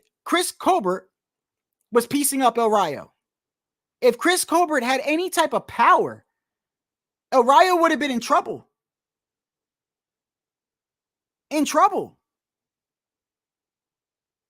So I don't think he poses Tank any problems. De Los Santos, that remains to be seen. But how are they going to sell that? What are they going to say? He came off with one of the most boring fights he's ever had with Shakur Stevenson. How are they going to sell that? How do you sell that? You can't sell that. And unfortunately, I don't like talking about selling shit in business because I don't like it. But unfortunately, the more I do lives and shit, I'm realizing that the fucking business is a part of what it is what it is, man. I don't like it. I just want to see excitement. But you got to sell that fight. somehow, some way.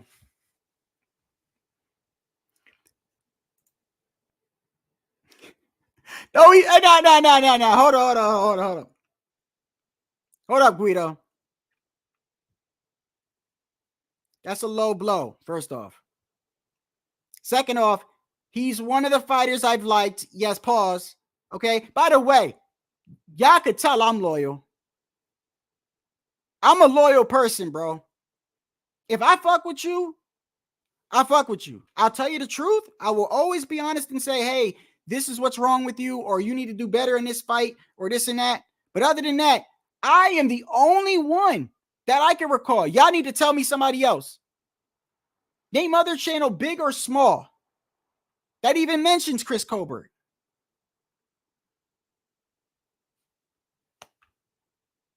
Who? And when he got knocked out, I went live and said, hey, unfortunately, Chris, that is all on you, bro. You did this to yourself in your career. I kept it as 100 as I can. I even said he went to the shadow realm. I know you is, Guido. When Tio has a bad performance, I say, Tio, you got a bad performance, my boy. Like, what it is. Like, this is what I don't understand. If you support a fighter and you make excuses when there should be criticism, that's a problem for me. That's a problem for me. You should have no problem saying, hey, man, he could do better. Just because you support a fighter, bro, doesn't mean you are oblivious to the shit that he does wrong or the shit that he could do better. Like, you look weird when you do that. If you are a person that big ups Shakur a lot, right? How do you look at the end of the De Los Santos fight going, well, you know, like, think about this. And let's say you big up Shakur, and after the end of the De Los Santos fight, Shakur, you're like, well, you know, he was controlling the fight, right? Great boxing skills by Shakur Stevenson. He controlled everything, displayed his IQ. You look like an idiot, bro. You look like an idiot. You know he had a horrible performance, bro. Didn't even hardly throw punches. Neither did De Los Santos, by the way. Which is why, how are you going to sell that? How are you going to sell a De Los Santos and Tank fight? You can't. You can't. The only one you can sell is Frank Martin. And I'm telling you right now, with Tank looking like this, bro, and pause, I'm not trying to look at men's bodies too much, but I'm just saying, the dude is jacked and ripped, and it ain't even June yet.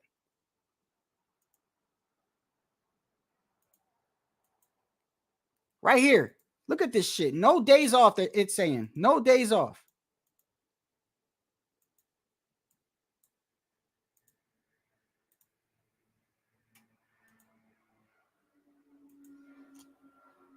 Hold on.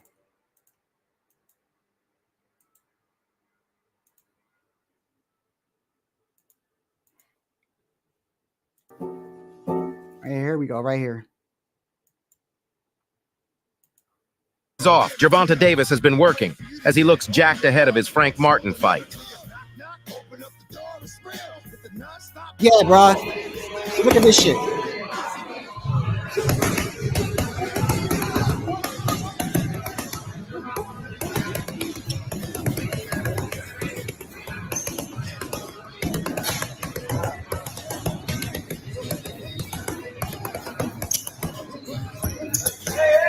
Get the fuck out of here.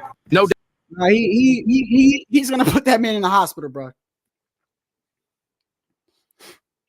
He's gonna put that man in the hospital. Yeah, hey, listen, I could give credit to Tank. I don't look. You know what, HOD? If you're still here, I really would like to hear that. Look, just because you don't like him, like, you can't.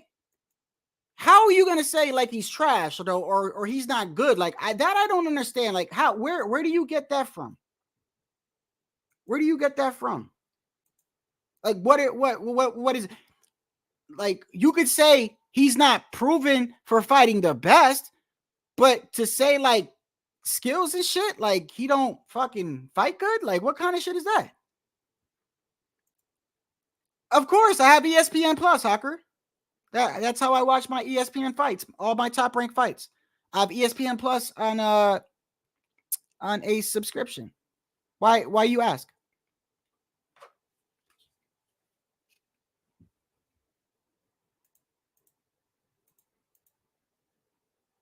Yes, Sergeant, he did. Well, actually, did he get a gift? No, Sergeant, you're absolutely right. He did not have a great performance. I can tell you that right now. He did not have a great performance. And Sergeant, it was supposed to be it's one of those fights that was supposed to be like a showcase.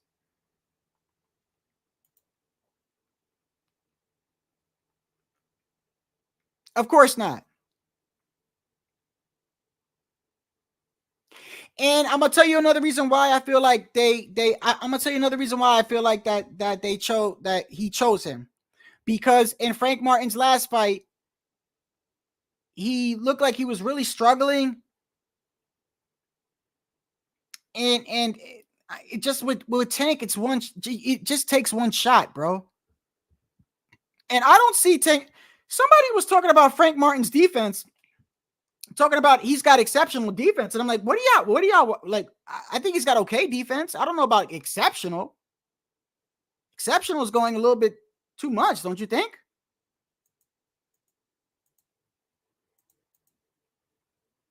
I mean, he's got okay defense. I can tell you that right now.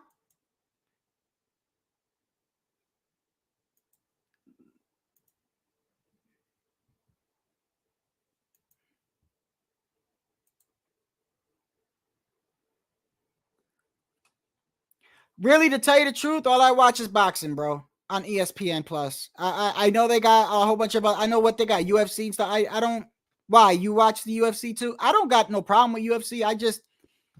I just watch boxing though. I prefer the sport of boxing, man, over anything else. If I'll put it like this, if the WWE is on, NFL is on, UFC is on, just if all this was happening at once, WWE, UFC, football, whatever, and boxing at the same time, I'm watching boxing, bro. That I'm wired that way. That's how I'm programmed to watch boxing over everything. I'm just programmed like that.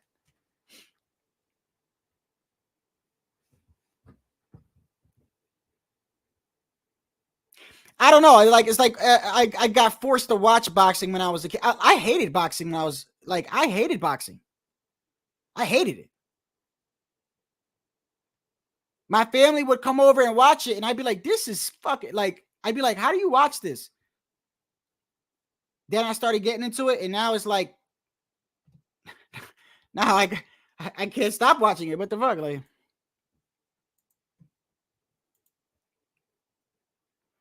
nah, I try not to. Nah, why? You like well, anything political, man? I don't know. I'm trying not to. Hey, listen, tomorrow's that solar eclipse, man. Tomorrow's that solar eclipse. Y'all be careful out there. Y'all be careful out there now. Especially if you any of y'all in here from Texas? Any of y'all? Any of y'all in here from Texas?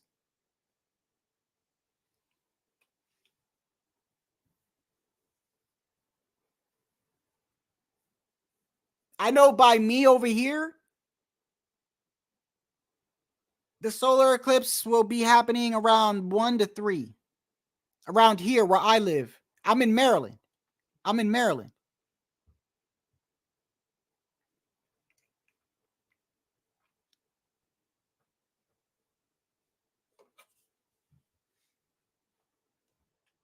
Hey, Guido, you gonna come on here? Hey, Guido, come on in here, bro.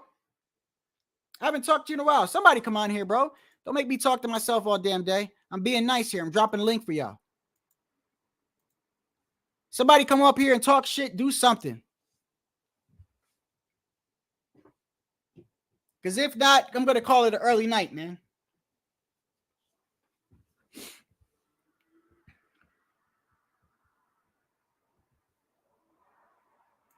Sage, what? Tucker Carlson and said that white men are what? Wait. Sage Steele from ESPN was just on Tucker Carlson's show and said, and she said white men are not allowed to have a voice at ESPN. I will check that out. Thank you, bro. Let me take a picture of this. Hey, what's up with y'all saying no Diddy? Oh, okay. I get it. No Diddy. You guys, instead of saying no homo, right? Or pause, are y'all saying no Diddy? Is that what it is now? So like if somebody says something gay, instead of saying pause or no homo, y'all saying, oh, chill. No Diddy. Is that what you're saying? What's good, my boy? Yeah, what's poppin', Shotgun? Hey, it was good. Hey, sorry yesterday, man. I was with a friend yesterday. No, it's all good, bro. When you called, so good. I see you. You know, you're doing your thing. Do your thing, bro. Yeah. How's everything, man? What's going on, bro? I'm good. So did you Been catch talking any? for an hour now, huh? Huh? I'm saying you've been dropping everything in 1 hour. You know? Yeah. I've been doing more lives. I've been doing more live. Yeah. As you see, if you go back to my channel now, because my formula used to be Monday through Friday, I drop every day I drop like a 5-minute recorded video, and then on the weekend I do like 1 or 2 lives. Or 1 or 2 lives a week. Now I'm just live. You know, on my free time that I have the free time. I had a lot this week. Hold on 1 second. Hold on. Let me block this screen. Somebody's here, and I want to make sure that it's okay here. Because you know how they are. They'll put up a dick. No Diddy. No, what's up with y'all with the no Diddy shit? I don't know. Take a look at my girl Estrada here. Is that Estrada? Yeah. Oh, he's not connected. What's going on? Hey, you got to come back out and come back in, bro. It says your device is not connected. Whoever you are, I'm gonna hold on 1 second. No, okay. I'm gonna. So you could Hey, if I kick. Hey, can I ask you a question? Does anybody know on StreamYard? If I kick somebody, can they come back? I know if I ban them, they can't come back. But if I kick them, can they come back? Yeah, they can come back. You didn't ban them, right?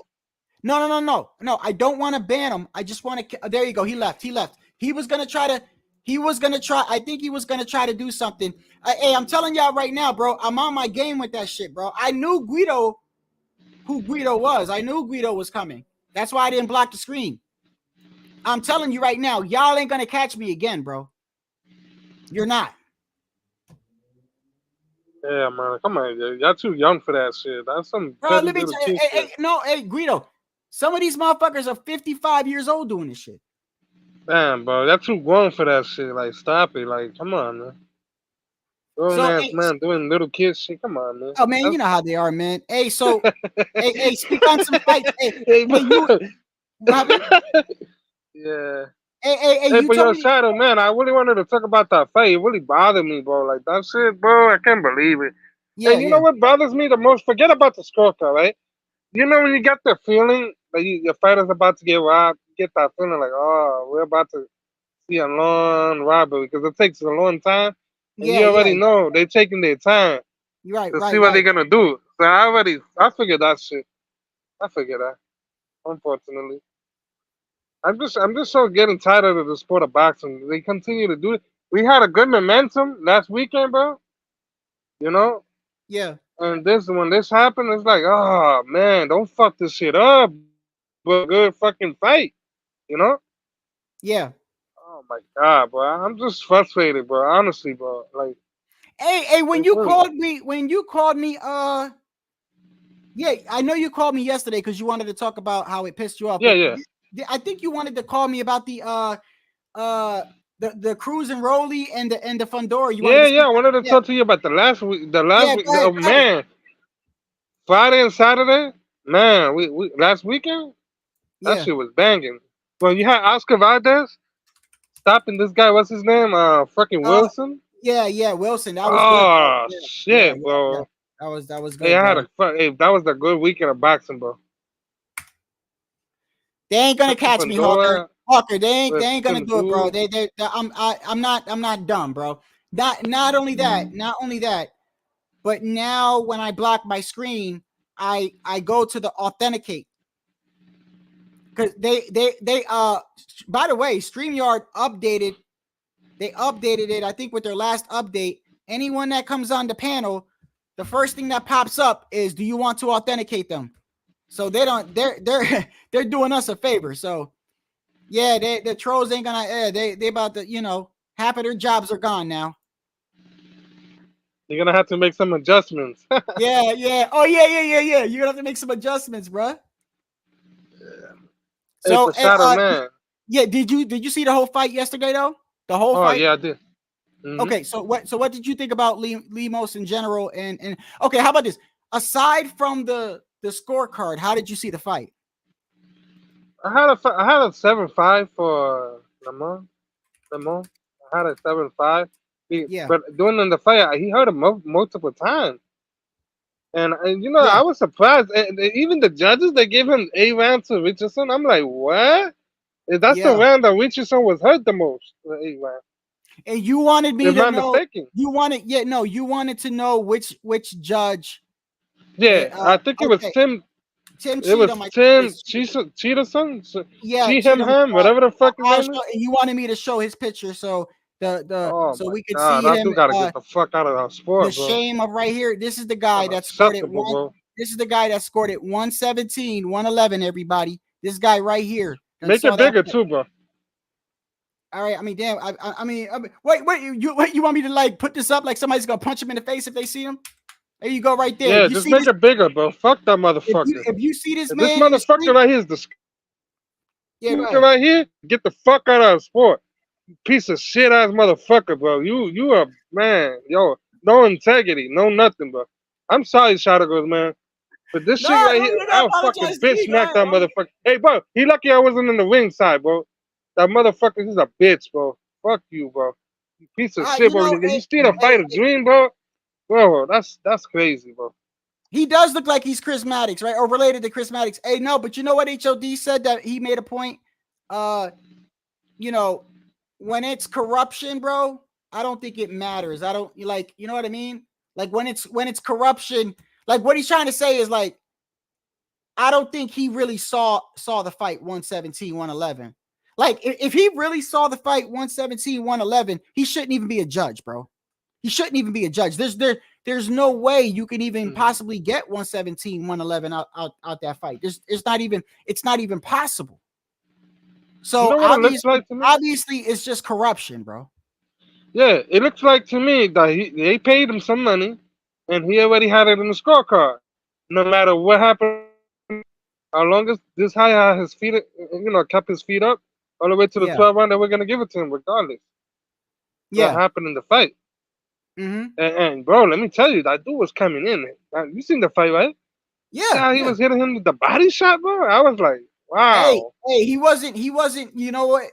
You know what it showed too, and I pointed out. I don't know if you noticed it too, but Hitchins, his whole fight, which it's not a bad style. It's not the most exciting style, but as far as like boxing and outpointing your opponents, it does its job, but it's all based around the jab working.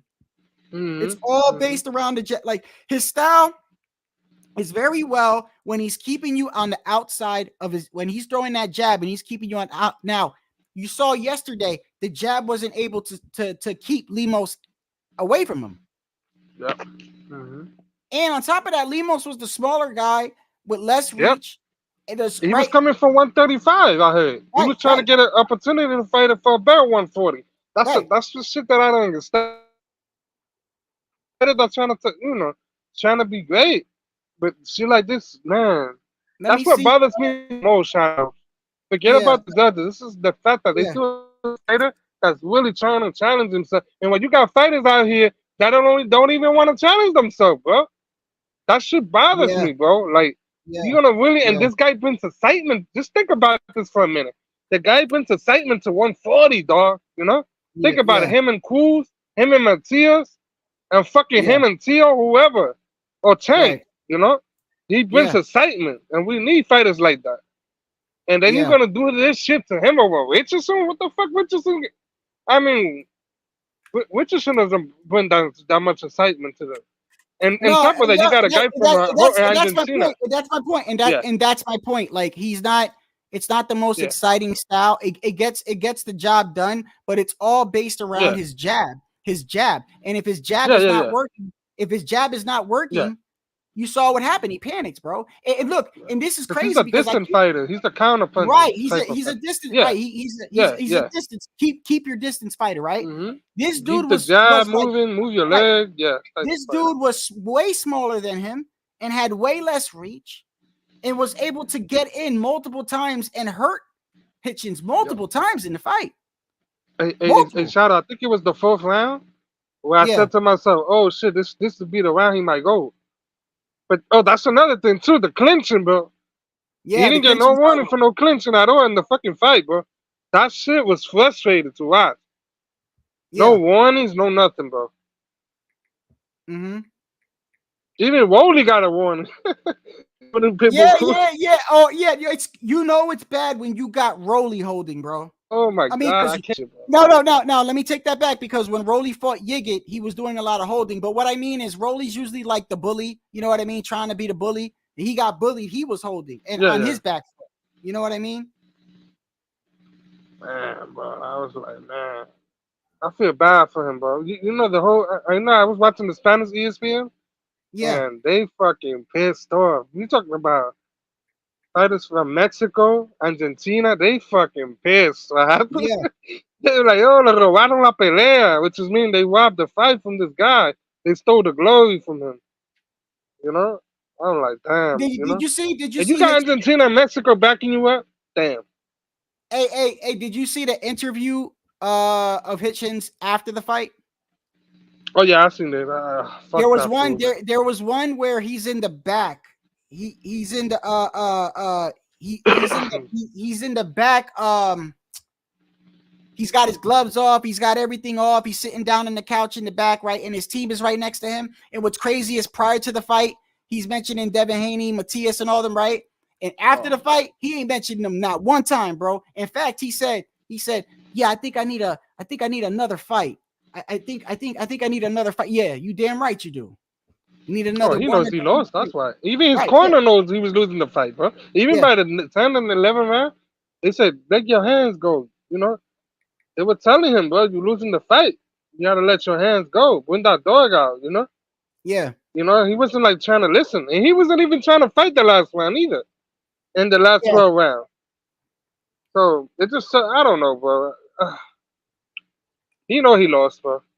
Hey, He talked so much shit, bro. That's what got. Oh yeah. But that's what gets most people mad, man. That gets he talks so much shit. No, bro. That's another thing that you could talk shit and be like, yeah, I'm a back, and you back it up. You know, you come to fight.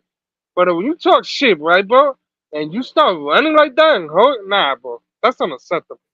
I could respect the dude that talks shit and come to fight, and at least he came to fight. He still talks shit, but at least he came to fight. Like Mayorga, like he always talks shit, but he always gets his ass whooped. But he still come to fight. You feel me? But this motherfucker, Richardson thought he was the next Mayweather, bro. So let me ask you this then, because when I was watching the Rolly fight, hey, did you see my Rolly live, bro? Where I had a panic attack, bro? Ah, shit, nah, I didn't see. I gotta see I had a pit. I don't know why. I mean, I know I have anxiety, but I don't know why. It was so crazy. So check this out. The fight was going on, and for some reason, I don't know why, because all Rolly does is talk shit, right? All Rolly does is talk shit, and Pitbull's a family man, and I knew Pitbull was gonna win, but for some reason, I don't know, bro. It's the first time I was streaming a fight, and I was just like, I don't know, I'm gonna go for Rolly, right? And Raider, Raider, LA Raider. Yeah, LA Raider was in the chat. And for some reason, when Rolly got hurt, I went berserk, and then it's like I don't know. It's like I just had like too much energy, bro. I had like almost like a panic attack. I actually made a condensed version because I couldn't even believe that shit. Let me see if I still have it, bro. That shit was you gotta crazy. show me that, bro. Yeah, I'm not doing no more live commentary though. I can tell you that right now. But you know that brings excitement though. Yeah, but I'm gonna tell you why though. Because hold on one second. I'm gonna tell you why though. Because I have it right here.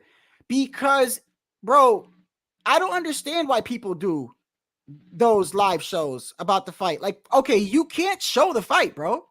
You know what I mean? So you're just watching a person go, oh, good left hand. Oh, good right. You see what I'm saying? So I don't know. Maybe people do it because it's a good place to everybody to get together that's not watching the fight. I don't know. I can't do it, bro, because I wasn't even in front of the damn. I wasn't even in front of the damn. Here it is right here. Because he looked nervous at the press conference. What's up? $20 bet for me?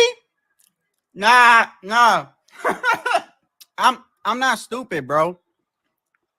Rolly almost got knocked out by an old man. You think I'm gonna bet you $20? I said I'm going for him. Damn, my heart be racing watching this shit. I feel like I'm fighting. I don't know why I'm drinking an energy drink. Oh, good shot. Rolly's hurt.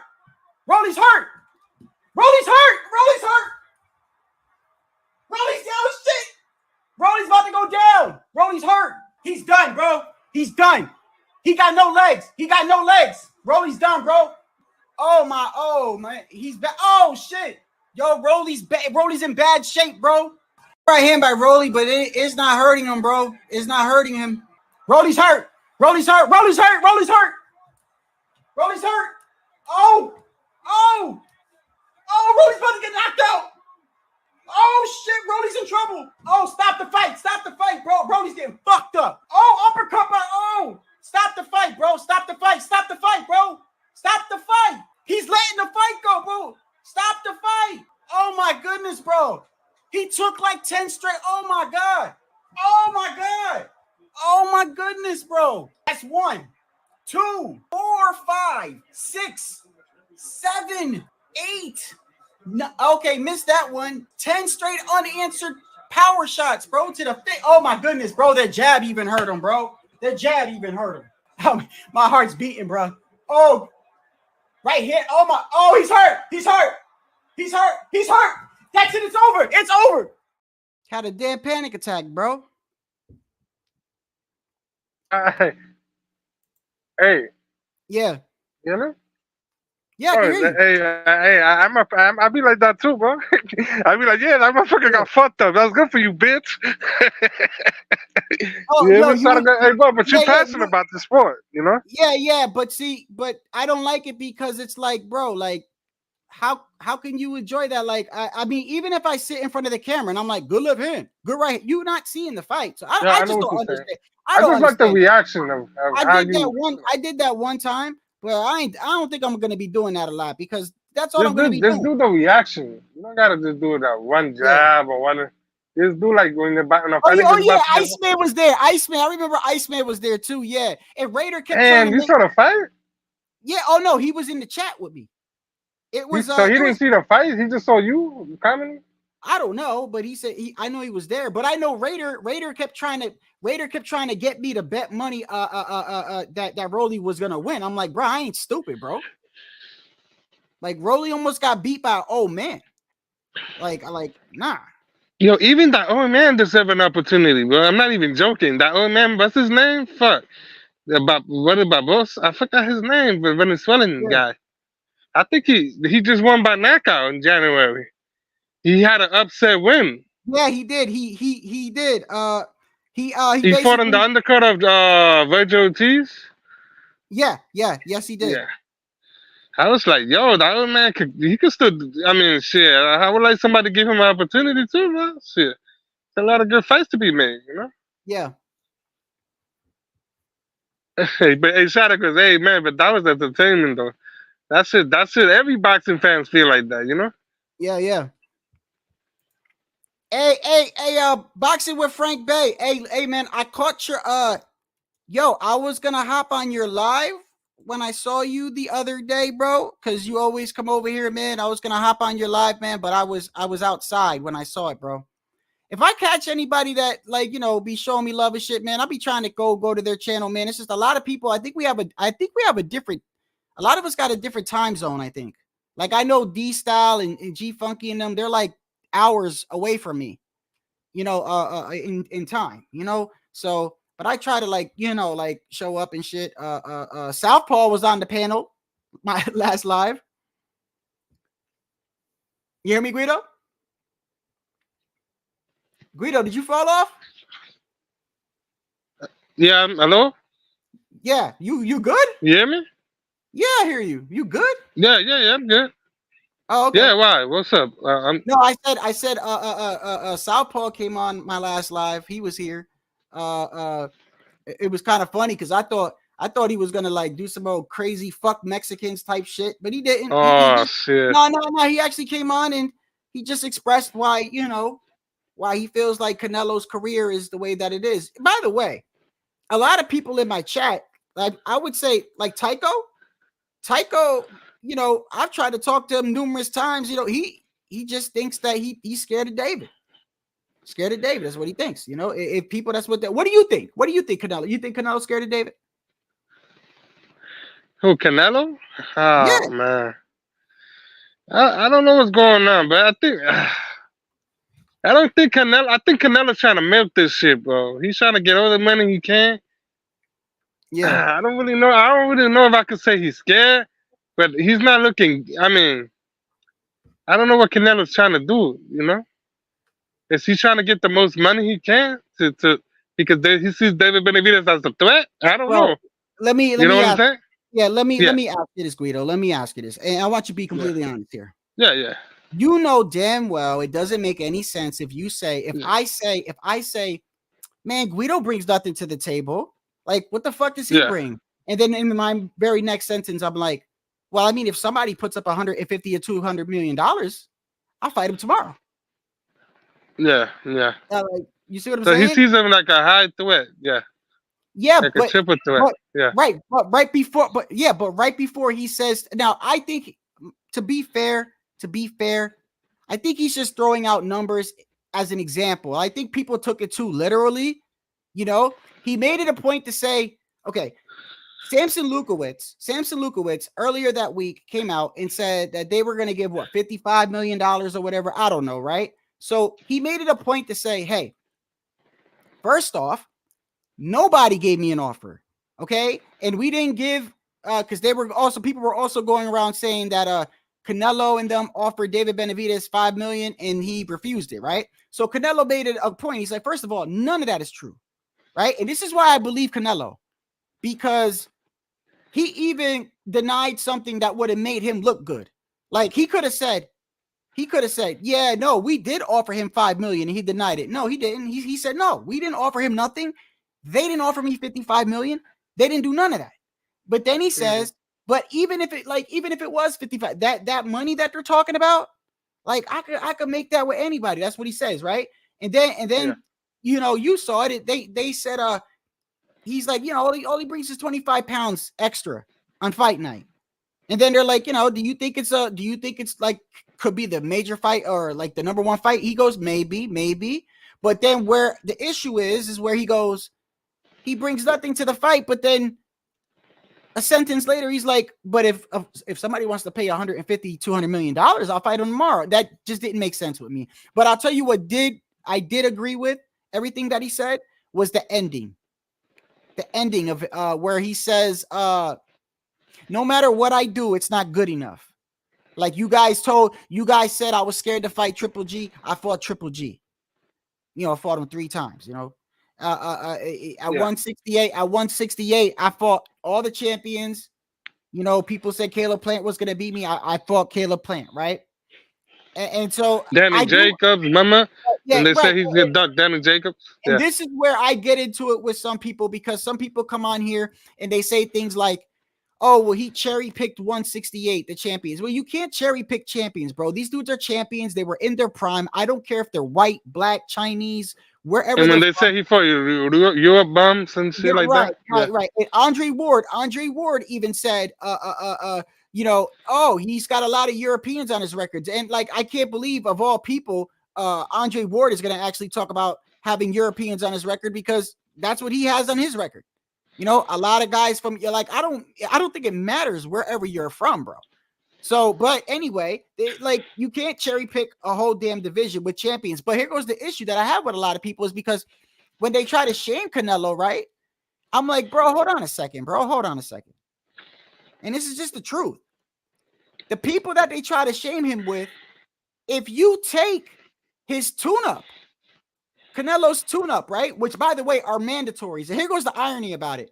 They always got a problem when he fights his mandatory. Yildirim or Ryder or whoever it is, right? They oh, look at him. He fought him, right? And then when you tell them it's their mandatory, they're like, oh, it's manufactured, right? But if he didn't fight those mandatories, Guido, you know what they be saying? He don't even fight his mandatories. He ducking his mandatories. Ducking, yeah. He's damned if he damned if he do. He damned if he don't. So I agree with him in that aspect. Hold on one second. Is this my boy Frank? Yeah. Okay, just making sure, brother. You know how it is. What's going on? Nothing, man. Yeah, man. I'm on the West Coast, so it's all good, man. If you ever get a chance to, I saw, man. I was like, bro, I was outside. At the time. I was like, bro, you know, next time I get a chance and you're live, you know, I'll swing through, man. Because you're always man. No sweat, man. No sweat. I see you up here cooking and talking boxing. Mm-hmm. You know what, man? Some food they be trying to come at you if they say, "Oh, you're getting emotional." But my take is, man, like, what the fuck are you supposed to be? Monotone, dead? Like, that's why you watch the fights, right? To get excited. Yeah, like, this shit should get you, get you excited. Yeah. So, you know, I think that's why women live longer, you know, because they are emotional. You know, we're attracted to that because men tend to shove their emotions, and that's why we don't live as long. But no, not me. If I really like a girl, you know, I feel like I'm the emotional one. Right. Get all sentimental and shit. Sensitive one, bro. This motherfucker, bro. Never tell her you love her first, though. Don't be like, babe, I love you, and she be like, that's cool. I'll take that note down. Yeah. Hey, real quick, since I have you on here, I never did ask you this because I know you back Canelo. Hey, that's fine. You know, people support Canelo, and then there's people that don't support Canelo or whatever. Right. Okay. When you say this guy doesn't bring nothing to the table, but then in the very next sentence you say I need 152, like that doesn't sound right, Frank. To the casual observer, I would say right. But this is what we do here. You as a content creator, I talk boxing. You got to unpack it all, right? But I made this point earlier. And if you ever get a chance, you know, check it out. But look, man, if you're David, I'm going to go to David first. You know, David's been on a couple podcasts. He was on, I guess, Fresh and Fit. He was on another one, Cigar Talk. Yeah. And you know what? You know what, man? You know what? He's only relevant because Canelo Alvarez. So this is the point I'm making. Imagine you're David Benavidez and you're trying to pump your career, talk about you, and all people want to talk about is Canelo Alvarez. Your whole career, people don't give a fuck about you. Go ahead. Hold on. Before you say anything, I have a couple of clips here that I played the other day, and this is interesting because this was 3 days ago, and these are some of the things that David was saying, and I agree with some of them, not all of them, but I agree with it. Here goes some of the things he was saying. Let me see right here. Right here. Little by little, I'm getting there. You know, I'm gonna start to hit those numbers, but it's just I'm saying. Sometimes it's the passing of the torch. If you really believe in your skills, come shut me up. If not, I'm gonna take the torch myself. Yeah. But that's the thing that he knows that it's 50-50.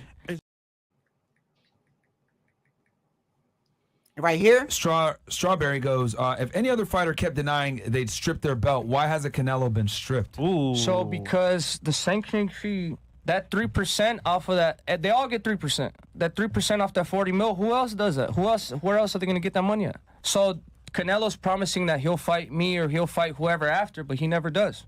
So I mean that's I don't want to talk bad about the sanctioning belts, but that's just what it is. That's the cold reality that they're making more money with him. So like this is the thing too. Like obviously, you know, it's called the passing of the torch for a reason because Mayweather did that to Canelo. So how the fuck am I ever supposed to get there if I'm not able to fight the best of the best? Yeah. You know what I mean? I've put the work in, everything he's been through, I've been through. I've done the same thing. But because he was able to share the ring with Floyd Mayweather, they made 2.5 million, or how much they make? 2 million, 1.5 million off the sales? Yeah. That instantaneously blew his name up. Yeah. Mayweather's fans became his fans. Yeah. So I guarantee you, once I fight Canelo, his fans are gonna turn into my fans. Yep. But it's because you get that spotlight to perform and show yourself to the world. How am I gonna do? I mean, I'm doing what I'm doing. I'm giving great fights, but you know what I mean? I'm not selling 1.5 million. I'm not selling like them. What do you think about all that? Again, those are casual observers. They probably don't know what the fuck a WBC is, a WBO. Yeah. You see what I'm saying? Like, then, like, if he came on here and say, well, David, why don't you tell the people that you lost your belt? Right? Why don't you tell the people how you lost your belt and that it's your own damn fault? See, that's what I'm saying, man. His whole career is his entire existence as Canelo Alvarez. So you mentioned Canelo talking about Benavidez, but that's the point. That's why Canelo says, hey, man, he doesn't want people clout chasing him because he doesn't want to be relevant just because somebody else. You see what I'm saying? Yeah. Are you understand what I'm saying? Like, David is only relevant because of Canelo Alvarez. If he didn't have Canelo Alvarez to clout chase, he wouldn't even be on these podcasts. You see what I'm saying? So Canelo Alvarez has staked his own way. He made his own way. So it's like, I don't want to hear about anybody else. I'm here to talk about me, and I'm the big dog. I'm the big fish, and that's why he's earned it. What do you think about the whole passing of the torch thing? Because somebody was on here the other day and was like, I think that's some bullshit. Like, I look at, like, me, I think of it just giving someone a shot, bro. Here goes the thing. Let me ask you this, and I think I know what your answer is going to be, but I want to make sure. So Pudo was on the panel. And you know, sometimes I say Pudo's a troll or whatever, but he said he was dead serious. But I said, bro, let me be completely real with you, bro. Okay, let me ask you a question. If you had to pick between Canelo fighting Berlanga, a fight between Canelo versus Berlanga, Canelo versus Munguia, or Canelo versus Benavidez, which one would you pick? He says, go ahead. He says Munguia. And I said, Munguia, come on, bro. You're telling me you wouldn't pick David Benavidez? He's like, no. And then that's where people be like, come on, you're only saying that, you know what I mean? Because he's fighting Munguia. Like, I don't know. I try to be as real as I can. I'm not going to shame Canelo, bro, but I'm not going to make it act like I don't want to see that David fight and that it's not worthwhile. And that, by the way, he's, in my opinion, out of everybody at 168, if we were to keep it 100% buck, 100, Frank, if we go to the 168 division right now, and we look at all the people that are in the 1, 2, 3, 4, and 5 slot in any of the sanctioning bodies, since he's undisputed in all 4, David Benavidez has earned it over all of them. He has, and but at the same time, you can't, in a relative sense, you can't say that Benavidez is bigger than Munguia. Just like David said, he doesn't bring the money to the table. That's why he said they want Canelo because he brings the money. That's probably the most sensible thing he said. But again, all Canelo had ever said was these guys that carve their own way, make their own legacy, and fight the fights, right? It's like what your boy Tio said. Your boy Tio, and I'm just putting in this sense because I know you agree with him and what he's doing. He said these guys just want an easy way, and he's trying to say. He said, "Did you see that tweet that he put out or that message?" No. When was this? Recent? He put it out either today or yesterday. But you know, maybe in because they were trashing his fight with Claggett. And yeah. And he said, he says no. Basically, he's saying they need to fight each other. All these guys are trying to go the easy route. Yeah. Well, I mean, look, you know I support T.O., but when he says some crazy shit or I feel like he's criticized, I will criticize him. So I want to make that point out there. But with the whole Claggett thing, I mean, when you look at it, he tried to make fights. I think that's what people don't realize is like people may like. I think some people out there really think Teal just chose Claggett out of nowhere. It was like, that's who I want. That's not what happened, bro. That's not what happened. He tried to make other fights and they didn't. Let's not forget that before that Ortiz fight, that Ramirez, Jose Ramirez fight fell apart. Then they did try to reach out to Matias' team. So it's not like he wasn't trying to make fights. But yeah, I get what you're saying. They do want it easy. But even if we go to 168, Frank, okay. I don't even think. Okay, put it like this: Munguia and Berlanga hasn't even been at 168 long enough to even, in my opinion, earn a shot with Canelo, bro. And Shadow, not to cut you up, but they don't deserve none of that. In the fight that I wouldn't want is David Benavidez. Honestly, bro, I don't care. I don't even care about the Munguia fight. I'm not too excited. I will watch it, but I'm not too like, oh yeah, I want to watch this fight. Yeah. I don't know if you got that feeling, but I'm getting that feeling like whatever, just another fight. No, I don't think it's a bad fight, Guido. But what I'm saying is, you know, because there's a fine line between, because I do understand what Frank means, because a lot of these, see, the issue is when people try to criticize Canelo, they're not criticizing him most times. They're trying to literally take all his accomplishments away and bash him. There's a difference, bro. There's a difference. And that shit I don't fuck with, because saying things like, oh, like literally people were on here saying he cherry picked 168, the champions. Like, that sounds ridiculous. Yeah, how you undisputed, you cherry picking. That don't make sense. Yeah. It sounds ridiculous, bro. It sounds ridiculous. And then especially about the resume. I think he got the best resume. Well, here goes the thing. Without question. Well, here goes the thing. They try to go at the mandatories, right? Oh, I don't like that fight. The people that they're trying to say that he runs from or whatever, right? You look at their resume and look at Canelo's his tune-ups, mandatories. That person is like 80% better than most of these guys, than most of the people that these guys have fought on their resume. Now, David has been getting better. You know, he did fight Plant, he did fight Boo Boo, he did fight Darrell. So this is what I mean by, to me, David has earned it the most, bro. Munguia and Berlanga, don't even let me get on Berlanga, bro. Like they know how I feel about Berlanga. I don't hate Berlanga. It's just I have a higher standard for Puerto Rican fighters, and I don't feel like he deserves a Canelo fight at all. At all. None of them do. They would only make that fight. They would only make that fight because they know Puerto Rico versus Mexico sells. That's just stupid. And not only that, but Canelo's going to put Berlanga in the fucking hospital. I already know what's going to happen. So I don't want to see that fight. Now, Munguia, I think, is going to put up a better fight than what Berlanga would do. But at the end of the day, man, if you had to pick between three fights, right? Berlanga, Munguia, or Benavidez, like, I would like to think most fans would be like, oh, Benavidez. I would like to think that. Yeah, no, I'm just trying to put it in relative terms, that it's not just Canelo, it's Bud Crawford, it's Teofimo. Look, when you have achieved what these guys have achieved, you do get to start making your own rules. People don't want to acknowledge it, they don't want to admit it, but Bud Crawford could easily overlook Boots Ennis and nobody's gonna bat an eyelash. It is what Teo he really has. He's not gonna let Keyshawn come in and just skip the line. What they're trying to say is, hey, Boots, why don't you go fight somebody first? Go fight a hard fight and then step to me. That's all that's happening. And Canelo it's never about the money. It's not about David not earning it, Munguia. It's about David being working with Memo Heredia. Okay, it's just like working with Victor Conte and Snack. The guy's a known cheater. Look up Memo Heredia and what he considers himself a guru, a beating the test guru. He makes no secret about it. That, to me, in my opinion, is what it's really about. That's why Canelo was forcing David's hand going up to 175 to face an Eddie Reynoso guy in Gabozovic, and then he's going to make David kill himself to get back down. So it's a massive chess move. It's really about the weight. David is a fast. You guys seen him last night being drunk and having to apologize. They know this guy's not disciplined, so they're going to force his hand. Oh, no, what happened last night? What happened? I didn't catch that part. Hey, but you know he apologized, right, bro? He apologized. He had he wrote it on Twitter. He said, "I apologize to my fans." Hold on. Yeah. Let me find it. Oh, wait. What? Hold on. I literally didn't. What happened? I'm sorry, bro. My bad. Yeah. No. You good? No, you good. I'm trying to understand what happened. You want to explain it, or you want Frank to explain it? Yeah, go ahead. You want to explain it? No, go ahead, man. Explain it to him. No, so basically, you know how Diego Pacheco was fighting, right?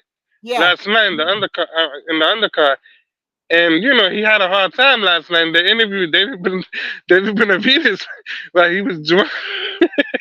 Hey, bro, that fucking David Benavidez was fucked up.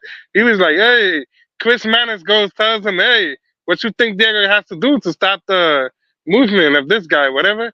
And fucking David Benavidez goes, he just got to move around and hit him right here, hit him there. You could tell, bro, but while he was talking, his eyes was like done.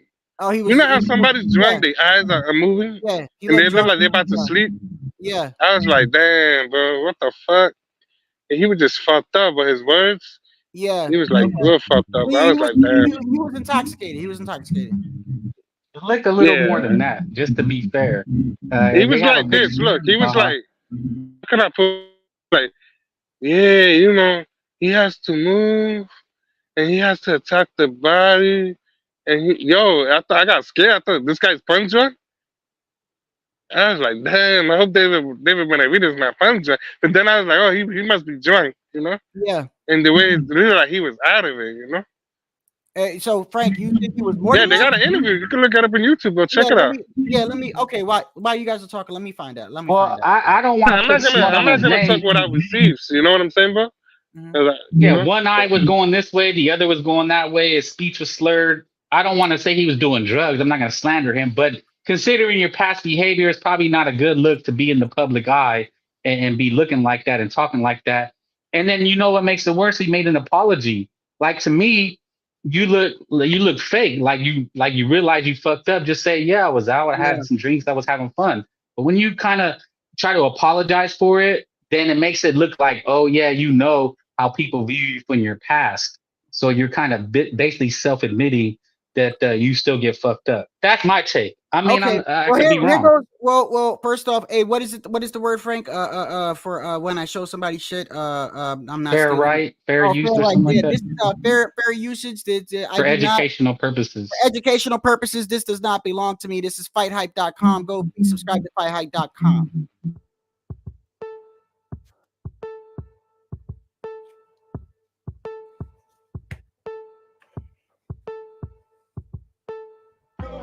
Some punches during the course of the fight. What grade would you give that performance? It wasn't great. You know what? Obviously, it wasn't great. You know, I compare myself to the top fighters. He caught me with a few shots. I got probably a bit too comfortable sometimes. But he can punch, man. Still, 20 minute ones to see knockout. So I just got to keep improving. And did you think after that first round, it was going to go? You had hurt very early in that first round. Looked like you might get an early stop. I don't know if they're talking there. They're not. I don't know if that's the interview or not. I don't think I'm talking. Hold gotta on. put him in Chris Mannix. Oh, okay. Yeah, okay. Chris Mannix. Okay. Hold on. It was doing on the fight. I don't know if they got that on the YouTube, but this was doing on the site. So okay. Yeah, he looked fucked up. People must have been texting him. You know what got me worried now, bro? Frank? It got me. Not that he's in Miami. You know how it is in Miami. That should be crazy in Miami. You know, it's something about Miami that makes motherfuckers do shit. Yeah, it's not popping up, but I'll just leave it. It is what it is. I believe you guys, but he did apologize. He did say, you know, he's sorry. Hold on one second. Here goes HOD. Let me make sure this is HOD. And before HOD says anything, this is my reply to him. Please, I don't have any time for any gossip now. Eh? Yes. Look at you. Okay. Hold on one second. What's up, HOD? Well, what's up, man? Hey, what's going on, brother? Man, tipsy, happy, man. So what? Hey, so what? He was drunk, HOD? Yeah, bro. I mean, I'm not trying to make it a big deal out of it, bro. So what? He was tipsy. I mean, it's not a crime. You know what I mean? It's not a fucking crime. He's at a now. If you want to talk about dedication and what's he up to and with his past history, is it something that he should be involved in? Probably not. But I'm not tripping about it, bro. You're at a fight. You're having drinks. You're having a good time. It is what it is, bro. Like I don't even understand why he's apologizing, bro. It's not like he said, Rosa Parks, I love you, everybody. Jesus Christ is king, and suck my dick. Damn, why do you always bring that up? Damn, bro. Like, well, man, he didn't go. You know, it's not he's doing anything stupid. Is he tipsy? Yeah. Bro, it's boxing, bro. All these guys are doing their thing, bro. I don't give a fuck who it is. But You know, this is it bad and whatever. But why are we talking about Canelo again, bro? I thought we were talking about Hitchinson. Well, hey, we could always change the subject and just say fuck Tio. Saw Tio weigh in. What you think about it? Man, fuck Tio. Yes! Yes! Fuck you too! Hey, talking about the man? You talking about the man who's about to fight another David Kardashian, bro? Is he? Yeah, don't you know he's about to fight another Kardashian out there, bro? Maximov. Like 11 fights. Israeli Kardashian. That's all I'm gonna say, man. But yeah, no, I didn't want to make it about Nello. I was saying I agree, man. Somebody's got feedback. Somebody's got feedback. Yeah, somebody's got the wah thing. Guido, that's you, Guido. Hey, I'm about to time out. You heard? Okay. All right. Oh, go ahead. I'm sorry. Go ahead. No, I gotta get up early tomorrow. Okay. Have a good one. You too. I was gonna comment on the fight last night too. I wasn't trying to go full Canelo mode. Go ahead. Oh yeah, man. Look, man. Here's the thing. You know, last weekend was a blast, right? I mean, you had Valdez in a banger, you had Isaac Cruz in a banger, and hold on, my bad, Frank. My bad. Yes, you're right. Hey, my guy Alonzo, please don't do that over here. Y'all did that last. Yeah, did that the other day too, bro. I don't get that. Like I don't go to other people's channels and go, "Hey, this guy's live." Hey, just please don't do that over here. Listen. You've been cool so far, bro, but that's like the second time I've seen that over here. Don't do that again. Don't do that again, bro. All right, go ahead. You could get on the panel if you like. You know what I mean? I mean, you get on the panel. Fool does that, but he don't get on the panel. Yeah, but why would somebody do it? Like, why would you go to somebody? You got a bunch of bitches out there, bro. Come on, now. We know how that is. Yeah, I don't pay attention to that. Shadow. I really don't. I mean, Bill Haney did that today to me, bro. He tried to call me out. Yeah, motherfucker, let me get on the panel over there on Spaces because it was Alicia Baumgartner and Bill Haney. And I want to hear because they were having the scuffle, and he called me out then, but he won't let me on for me to cook his ass. He's calling me out, but they won't let me on to cook him. But anyway, man. Yeah. It was last night's fights were underwhelming, to say the least. I think the scuffle between Alicia and Clarissa was more entertaining. That was entertaining, though. Yeah. Yeah, you know what I mean. Yeah, right now he's gaslighting everybody. Hitchinson. Oh, I won that fight, but if you want to do the rematch, we can do it again in September, but without the IBF. He's using the IBF rehydration clause as an excuse, and trying to say, oh, the 10 pounds, but nobody understands the rules, and so I dropped it on his ass. Stop gaslighting people with the rules.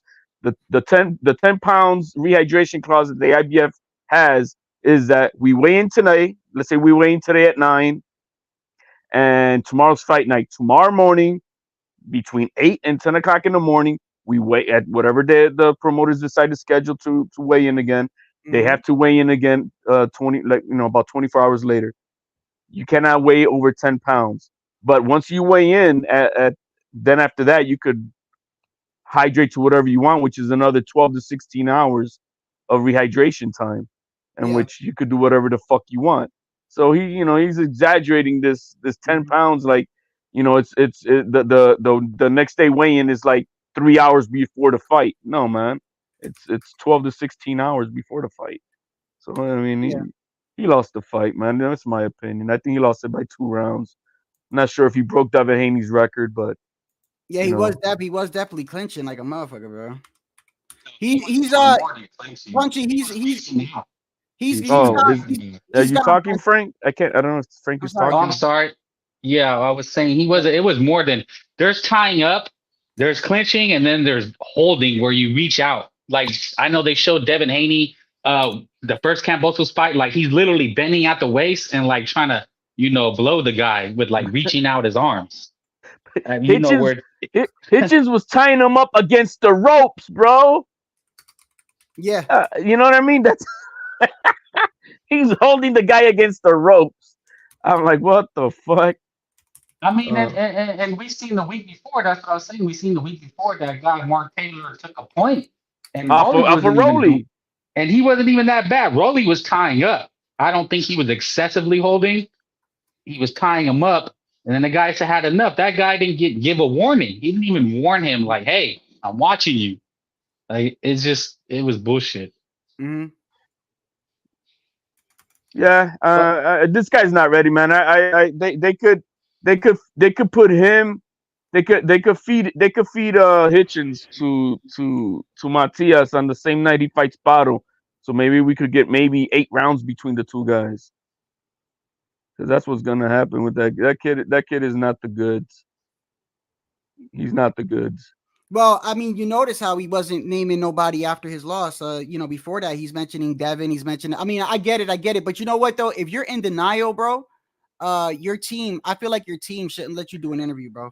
Even Regis, he got his ass whooped, and he's honest about it. You know what I mean? He's honest about it. I got my ass whooped. You heard what Regis said about his pay though? No, what did he say? About whose pay? About the pay-per-view pay. Oh no! What did he say? What did he say? That they ain't getting shit because they didn't sell shit. What do you mean? They ain't getting nothing? Nothing, because you have to. The networks are the ones who get the first cut of that, and you have to meet a certain criteria percentage, and then after that, whatever's left over, then it's split between the two fighters. They didn't cover the spread for the networks to get anything, so they're not. It's the 1.5 million guarantee and whatever the gate was, which was like 1.4. Has that ever happened before? Like fighters ain't getting nothing from pay-per-view? That's crazy. I think it has in recent times, because when you're only selling 50,000 pay-per-views, or let's say even 100, that's not enough. Maybe the network gets 80,000. Of the 100,000, there's only 20,000 pay-per-views, and you only get a share out of that. And it's not enough. You got to cover a spread. And he told Mill City, I'm not getting anything. We didn't sell. But he got money though, right? I mean, I showed you the thing. I send it to you. Him and Devin Haney made $1.5 million guaranteed. That's what they got. Plus, they were gonna get the dividing of the gate and pay-per-view revenue share at the percentages that but because they didn't sell enough. There's no back-end money on the pay-per-view. So in other words, Devin Haney stood more to make on the 50% that the WBC ruled on as Shakur being the mandatory had he fought Shakur than what he would have made with Regis. But then Haney's saying that Shakur would have made the most amount of money in his career. Yeah, right. Mm-hmm. You know what I mean? This guy can't sell. That's why Eddie Hearn, he let go of that dog with fleas to Oscar De La Hoya, because he's like, man, this guy don't sell. This guy don't sell. So. And now it's going to be even worse, because now Prograis, after that loss, what are they going to do with him now? He thinks he could get. I don't know if he's thinking Pitbull Cruz way or something like that, but he ain't thinking about nobody big. He can't fuck with Matias. Hell no. No. He can't fuck with T.O. He ain't gonna fuck with and Pitbull Cruz is over there on that other side of the street. So Pitbull Cruz is gonna be the next Tank Davis, bro. They're just he's got a following. He's got the Mexican people behind him. Hey, you know what? I'm glad you said that, because you know how I know Pitbull's gonna be big. This is how I know, because people are already hating on him. You see what I'm saying? When you see a big push of people saying he ain't shit and this and that, like the one time I was over here a couple lives ago, and I was just talking about how I truly, a lot of fighters fight for their families, but fighters fight for different reasons. Some fighters fight just for legacy. Some fighters fight just to be the best. Some fighters fight for money. And I always said that, in my opinion, the fighters that are the most dangerous are the ones that fight for people that they love, their wife, their kids. The hungriest fighters that come from the deepest ghettos, the Tysons, the Roberto Durans. Mm-hmm. These guys. Canelo, he came from the streets, bro. Yeah. yeah, I get that. And If people, I was just saying that, Pitbull's a third generation and he's fighting for his family. But then people started coming over here and was like, man, he ain't shit. Tank beat his ass, and that. And I'm just seeing it out of home. Then you got all these channels talking about, oh, he's so limited. Now, mind you, yes, we know he beat Rolly. But it was a lopsided fight, bro. Rolly didn't drop him, bro. It's not like it was close. I could see if Rolly dropped him or it was even. No, it wasn't. It was one-sided. So why are you trashing the guy when he did, to me, absolutely great? So that's the put it beat. this way. When What they start fight? doing What? that, What? that's how I know. That's how I know. What? Who beat who better? Did Pitbull Cruz beat Rolly better than Tank beat Rolly? Absolutely. That's what I'm saying. Absolutely, he did. Now, Absolutely. if Pitbull Cruz is smart, I mean, I'm just gonna. He's not. Look, he'll get whooped by all the other three champions, in my opinion. If I'm him, bro, follow the PBC playbook and be another Tank, be the Mexican Tank Davis. Fight, I'll do whatever guys they got under the umbrella over there for him. He'll sell out the stadiums and sell 150,000 pay-per-views, and he'll make money, bro. And he could have a steady, long career. Did you see what Tank was saying on Twitter during the Rolly fight? No. Oh, right here, I got it. So look, check this out. This is why I truly believe I don't think Tank is scared of anybody. I think when people say they're scared, I don't think fighters are scared of people. I just think that some of them are high risk, some of them are low risk. You might put that in the same category as scared. I don't.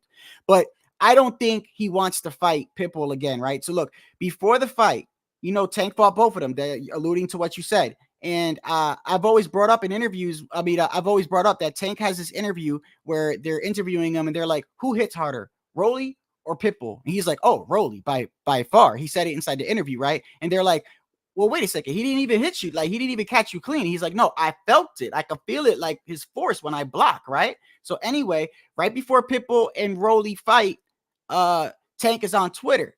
And he's like, Rolly's about to knock this guy out, right? This and that. And then as the fight's going on, they're showing you his what he's saying.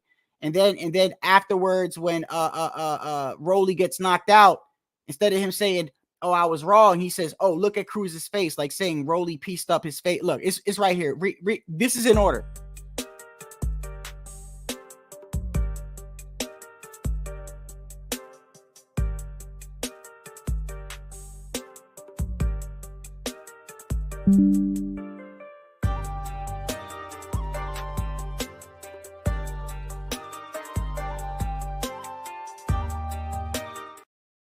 You see that? He's not even acknowledging he was wrong and nothing like that. He still. You don't want that fight, bro. You don't want that fight. You don't want that. Bro, he said it right after the fight. Hell no. He doesn't want it, And when he went to one of the Pitbull Cruz fights and they put the camera on him, he's like, nah, you forget that. I don't want that. You don't want the smoke. He did that. He did that. No, he did not. Yeah, he did. Was on they put the camera on him while Pitbull. I don't know what fight was it that Pitbull Cruz just fought. And he was in the crowd, and because Pitbull Cruz called him out. I want the rematch with Tank, and they put the camera on him, and he's shaking his head. No. So I don't know. I mean, that's all part of the playbook. He probably wasn't saying no to him. He probably was saying no to somebody else, and they just no, man. It was during the post fight. He said that. He did. He said, "No, I'm not fighting." Oh my goodness, bro. Yo, Tank is the only one. Listen, he came out and said, "Yeah, I'll fight Loma in 5 years." Shit. Wait, who the fuck says that, bro? It's been 6, bro. But anyway, man, but Hitchinson, bro, Klitchinson is just not the guy. Klitchinson. Y'all be making up these fucking crazy names. You called the dude that Crawford fought Avanesian. What do you call him? All those guys like that Crawford, those are Kardashians, bro. Kardashian. The new guy is Israel Kardashian, bro. Who's it? Who? Wait, why you? Who? No, seriously, what's going on with that? Who? He's planning to fight the guy who's currently holding the WBO belt. I mean WBA belt. There's rumors that's what's gonna happen. That he's gonna fight the 154-pound WBA champion. And that guy just recently got the belt because he fought another guy undefeated, right? Right. Okay, I know. Yeah, I know who you're talking about. Yeah. So I don't know, man. I'm not surprised if Crawford takes that, bro. I mean, to me, it is what it is, bro. He's a cherry picker, bro. He got boots right there. I don't know what's going on with that with the 154-pound, Charlo. What the fuck is he gonna be doing? Yeah, I was just about to say, what He is didn't Jermel? get his ass whooped. Totally. He didn't get demolished. He just had Yeah, to run that's what for I his don't. life. This is what I don't understand. So why is Jermel taking? Now, did he just get a big payday and say forget it? Because Probably, man. Because Canelo, it's not like Canelo put a beating on him. He just didn't win. I don't know how many pay-per-views it sold. I don't know if it was like 500,000, but if it's 500,000 pay-per-views at the cut that it is with the gate and everything, he ran away with around $10 million or so. Mm-hmm. So it is what it is, man. But the Bumgarner whole shit, bro. That girl, man, Clarissa called her out in front of everyone. You're a drug cheat. What the fuck you talking about? She finally said that. Yeah, bro. Oh hell nah, she ain't. And she put her hand to her Bumgarner. Put her hand. She slapped her hand off, bro. Like get out of here. Oh man, if they fight, they're not gonna fight. Man. That's all cloud chasing. I'm going for my girl Alicia, bro. Alicia getting spanked, bro. Huh? Alicia getting spanked. Hell yeah, so? Bro. I don't know. Her tiny ass is gonna get spanked worse than by the crew that Agent Broner called her out on. But with Clarissa come on, Shields, bro. There you go. There you go. There you go. So yeah, man. That was but she ain't gonna fight. So I was on today on Spaces, and she was on Spaces. I'm listening in, and Bill Haney was on there, and she's I want to fight this, but I want to fight that person. I want to fight Amanda Serrano, but she don't want the smoke. And I'm like, man, bitch, you don't need to go down to 126 if you want it. Just like if you want to get Clarissa Shields, you got to go up to 154. You got to get 154. That's a huge ass jump, HOD. That's just well, guess what? Amanda Serrano, seven division champion. She's at 126 right now. And there's somebody at 140 that's got all the belts that she may be fighting in June at the Spear in Vegas. The rematch of Katie Taylor. Mm-hmm. And she has to go up to 140 pounds. Okay. So you know what I mean? Yeah. If you want something, you go get it. So if like for example, Bumgarner really wants to smoke with Amanda, then you said it on the Jake Paul show. You can make 126. Then get to 126 and let's get it. 12 by 3 rounds. And we'll make it happen. But her promoter ain't gonna do it. She ain't gonna do it. She's all talk. She's all talk. She should be fighting that other girl that she fought the night that she popped dirty. That's who she should be fighting next. Who was that? Leonardo. Okay, that was postponed because of that? No, it wasn't postponed. She fought her while jacked up on steroids, bro. Wait, don't they take your win away for doing that shit? No, man. They corrupt. You don't know what happened with that?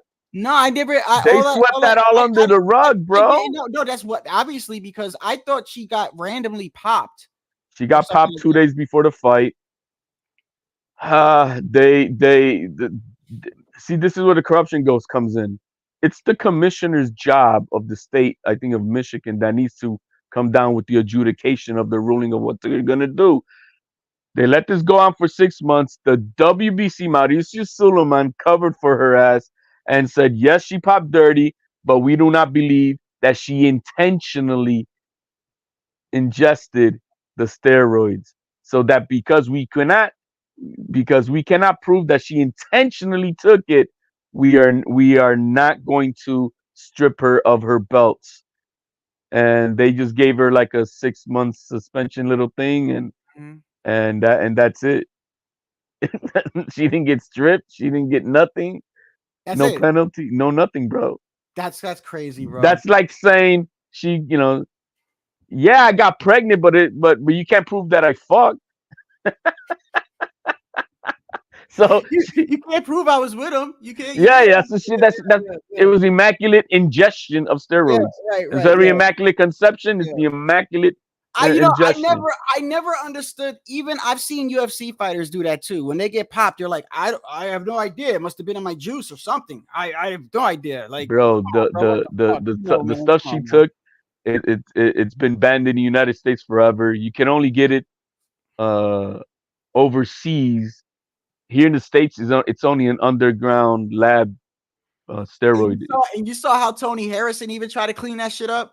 Tony Harrison. She got rid of him for a reason, bro. Yeah. Tony Harrison was like, one thing I know about her is she's a clean fighter. I don't know. Come on, Tony. You was with her the whole damn Look how time. covered up she was for yesterday's fight, bro.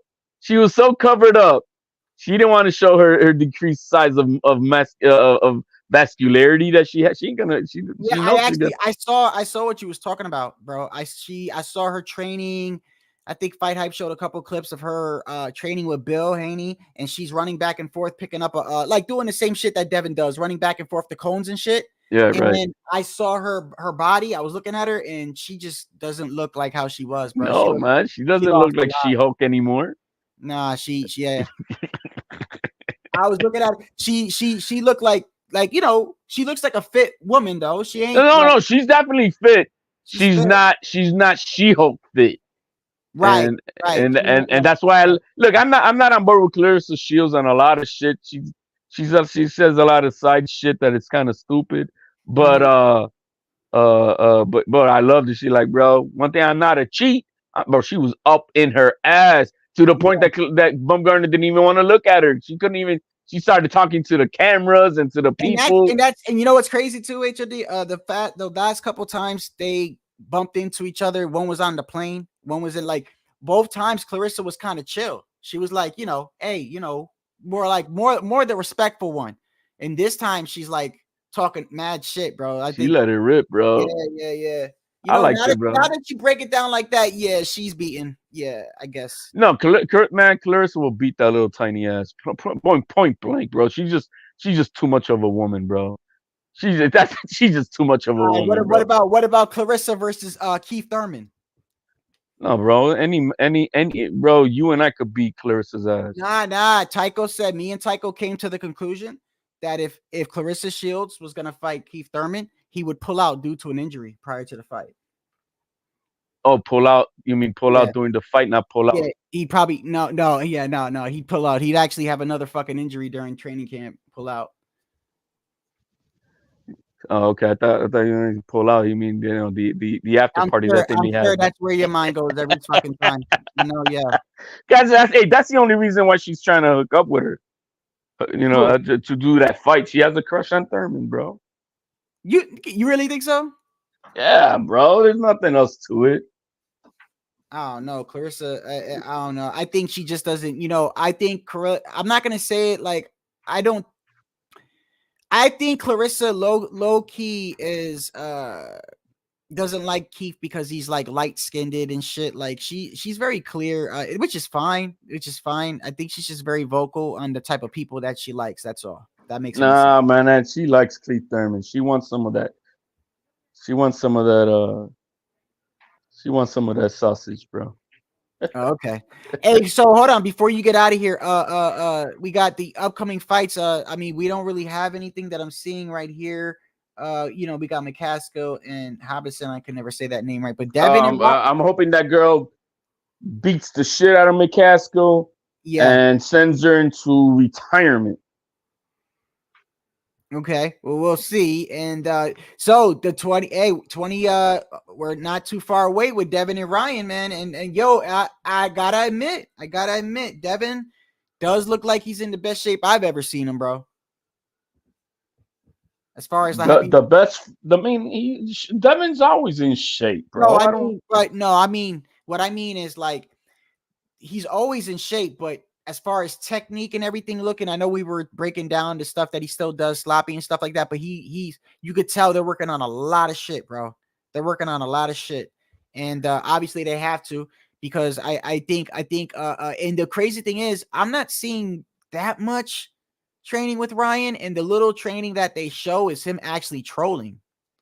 He's trolling. But if we saw something last night, we saw how you have to fight Devin Haney yesterday. The way Lemos was fighting is the way Ryan Garcia needs to approach this fight. I don't know if he's got that in him, but the way that guy was going at him, bro, make him uncomfortable, get him out of his space, and you cannot. Look, I was watching. I don't know if I was yesterday when I was telling you, I was watching the Canelo Mayweather fight. I'm like, what are you doing, Canelo? What the fuck are you trying to outbox a boxer? Like, what the fuck? Jabbing it? No, man, you got to go beat that ass. You got to make that guy uncomfortable. Wasn't that before? That was before he, it was after he fought Floyd is when he became that he changed everything the way that he fought. Because before he fought Floyd, he only fought really that, he didn't really fight. Like, I feel like he learned a lot after that fight, bro. I think that's overly stated. I mean, why do you say that? Why? You learn shit, but what he didn't learn is how are you gonna try to outbox a boxer? What are you doing? You're not gonna outbox that guy. I mean, the guys who are slick fighters like the Haneys or Hitchinsons, the Mayweathers, the way you put it on them is by making them uncomfortable, man. And that's what Maidana did. That's what Castillo did. That's what last night we saw Lemos do. You got to get them out of that comfort zone, and you cannot try to box them. You got to go fucking drop the wrecking balls on these guys and go at it. Devin Haney versus Cepeda, bro, that kid throwing 150 punches around. I would like to see what Haney's going to do with that. Well, look, when I started, the first thing I said when I started my live, I said I call Devin, Shakur, Hitchins, styles like that are like they're round by round fighters. They're concerned about winning rounds, where other fighters like Matias, Tio, and Pitbull and Crawford, they're more of trying to hurt you and get you out of there, right? But I said if we learned anything from yesterday's fight was Hitchins, he looked shocked because he uses his distance from his jab, and this dude, his jab was not stopping him. This dude when you get him out of that cup, that's what I'm saying. Right. They don't know what the fuck to do. Right. Then I made a comparison. I said, now when that happens, we find out what you're really made of, because that's your fight or flight syndrome as far as adapting or not. But when you look at somebody like Raymond Ford, he actually dug down, he bit, he fought back. And even in the last round, he came back and knocked the dude out with 10 seconds. That's something that's not taught, bro. And I keep going back to HOD. Every time Devin got frustrated, he did the same exact thing, bro. The same exact thing. He panics, bro. He panicked. And going through these, how corruption is with the sport. You guys don't get it. It's not about how they score it. It's none of that, bro. The promoters and the networks control the judges, the referees, and the doctors. That's the way it is. But hold on, HOD. Even if they do control them, right? So let me get this straight. If you got a judge and you're controlling them, the judge don't have to make it 117, 111. That's part of the play, though, Shadow. You don't get how the hustle works. Nah. Here's the hustle. So you got 3 judges, right? You still want to give the fight to this guy. You have a fall guy judge who's going to go crazy, lopsiding the fight so that the other 2 scorecards don't look so crazy anymore. And you can say, oh, you see, I mean, that's more realistic. And like everybody keeps on saying, that's all it is. You have one judge who goes off the ramp with a crazy scorecard, and then it makes the other 2 look more. But the truth is, it is more. Okay, let me ask you, how would you have scored yesterday's fight? I see a 115, 113. So there you go. Solid for Lemos. Right. So 115, 113. If all judges had it 115, 113, we would still be saying, well, I don't know how they saw it like that. But it's even worse when you have 117, 111, bro. But you're not getting it. That's so that we can talk about that one guy. Look, let me tell you something. A robbery, everybody, it's not a robbery because it was 115, 113. Look, let me tell you something. If you steal 1 penny from me, and you steal $100 from me, stealing is stealing. Exactly. So when we got this 115, 113 card, that's bullshit. At best, the Hitchins probably got out. At best, you can say a draw for him, but because I don't see him winning that fight. Me neither. But I saw Lemos win the fight. Yes. Clearly. at 115, 113. You know what I mean? But that's the hustle. You have one judge, so you can talk about the one crazy judge, and then it makes the other two scorecards not look so. It's like having, I got 3 girlfriends. One is toxic, crazy, and the other ones, they just, cheat on me. They don't burn my car down like the crazy one. You know what I mean? But they all cheating on me anyways. So are they worthy anything? No, but that's that's what they're trying to do, make the other 2 judges seem more reasonable. So that's why you always have on these robbery cards one judge going crazy while the other 2 not so much, but still giving the fight towards the in-house fighter. The invested fighter there is Hitchins. He's the invested fighter for Eddie Hearn. Okay. So I mean, it is what it is, man. All right. Well, I guess before I shut it down, man, anything you want to say? Hey, I appreciate you for always coming on, bro. No, man. When I can, bro. Yeah, no, I know, but I always do appreciate it, bro. I always absolutely, do. man. Even if I disagree sometimes, you know what I mean? No, bro. I don't do. You always bring that. I don't. It's part of the shit, bro. Disagreeing. I disagree with everyone, bro. Yeah, I know you do. So other than that, man, thank you for having me on, man. Have a lovely rest of the evening. Hey, that light on your back, I think that's your left shoulder. That's the light that's making everything bright for you that you don't see yourself. I don't know what light is that behind you. Okay. But that's the light. That light is what's making everything bright, and that's why you got that glare. Other than that, man, peace out, manito. All right, take it easy, man. Hey, man, I appreciate y'all, man. Appreciate y'all. About to shut this down. It's been almost 3 hours exactly. Damn. I appreciate y'all, man, for joining me, and I'll see y'all tomorrow. I'm out. 3 hours exact. Damn.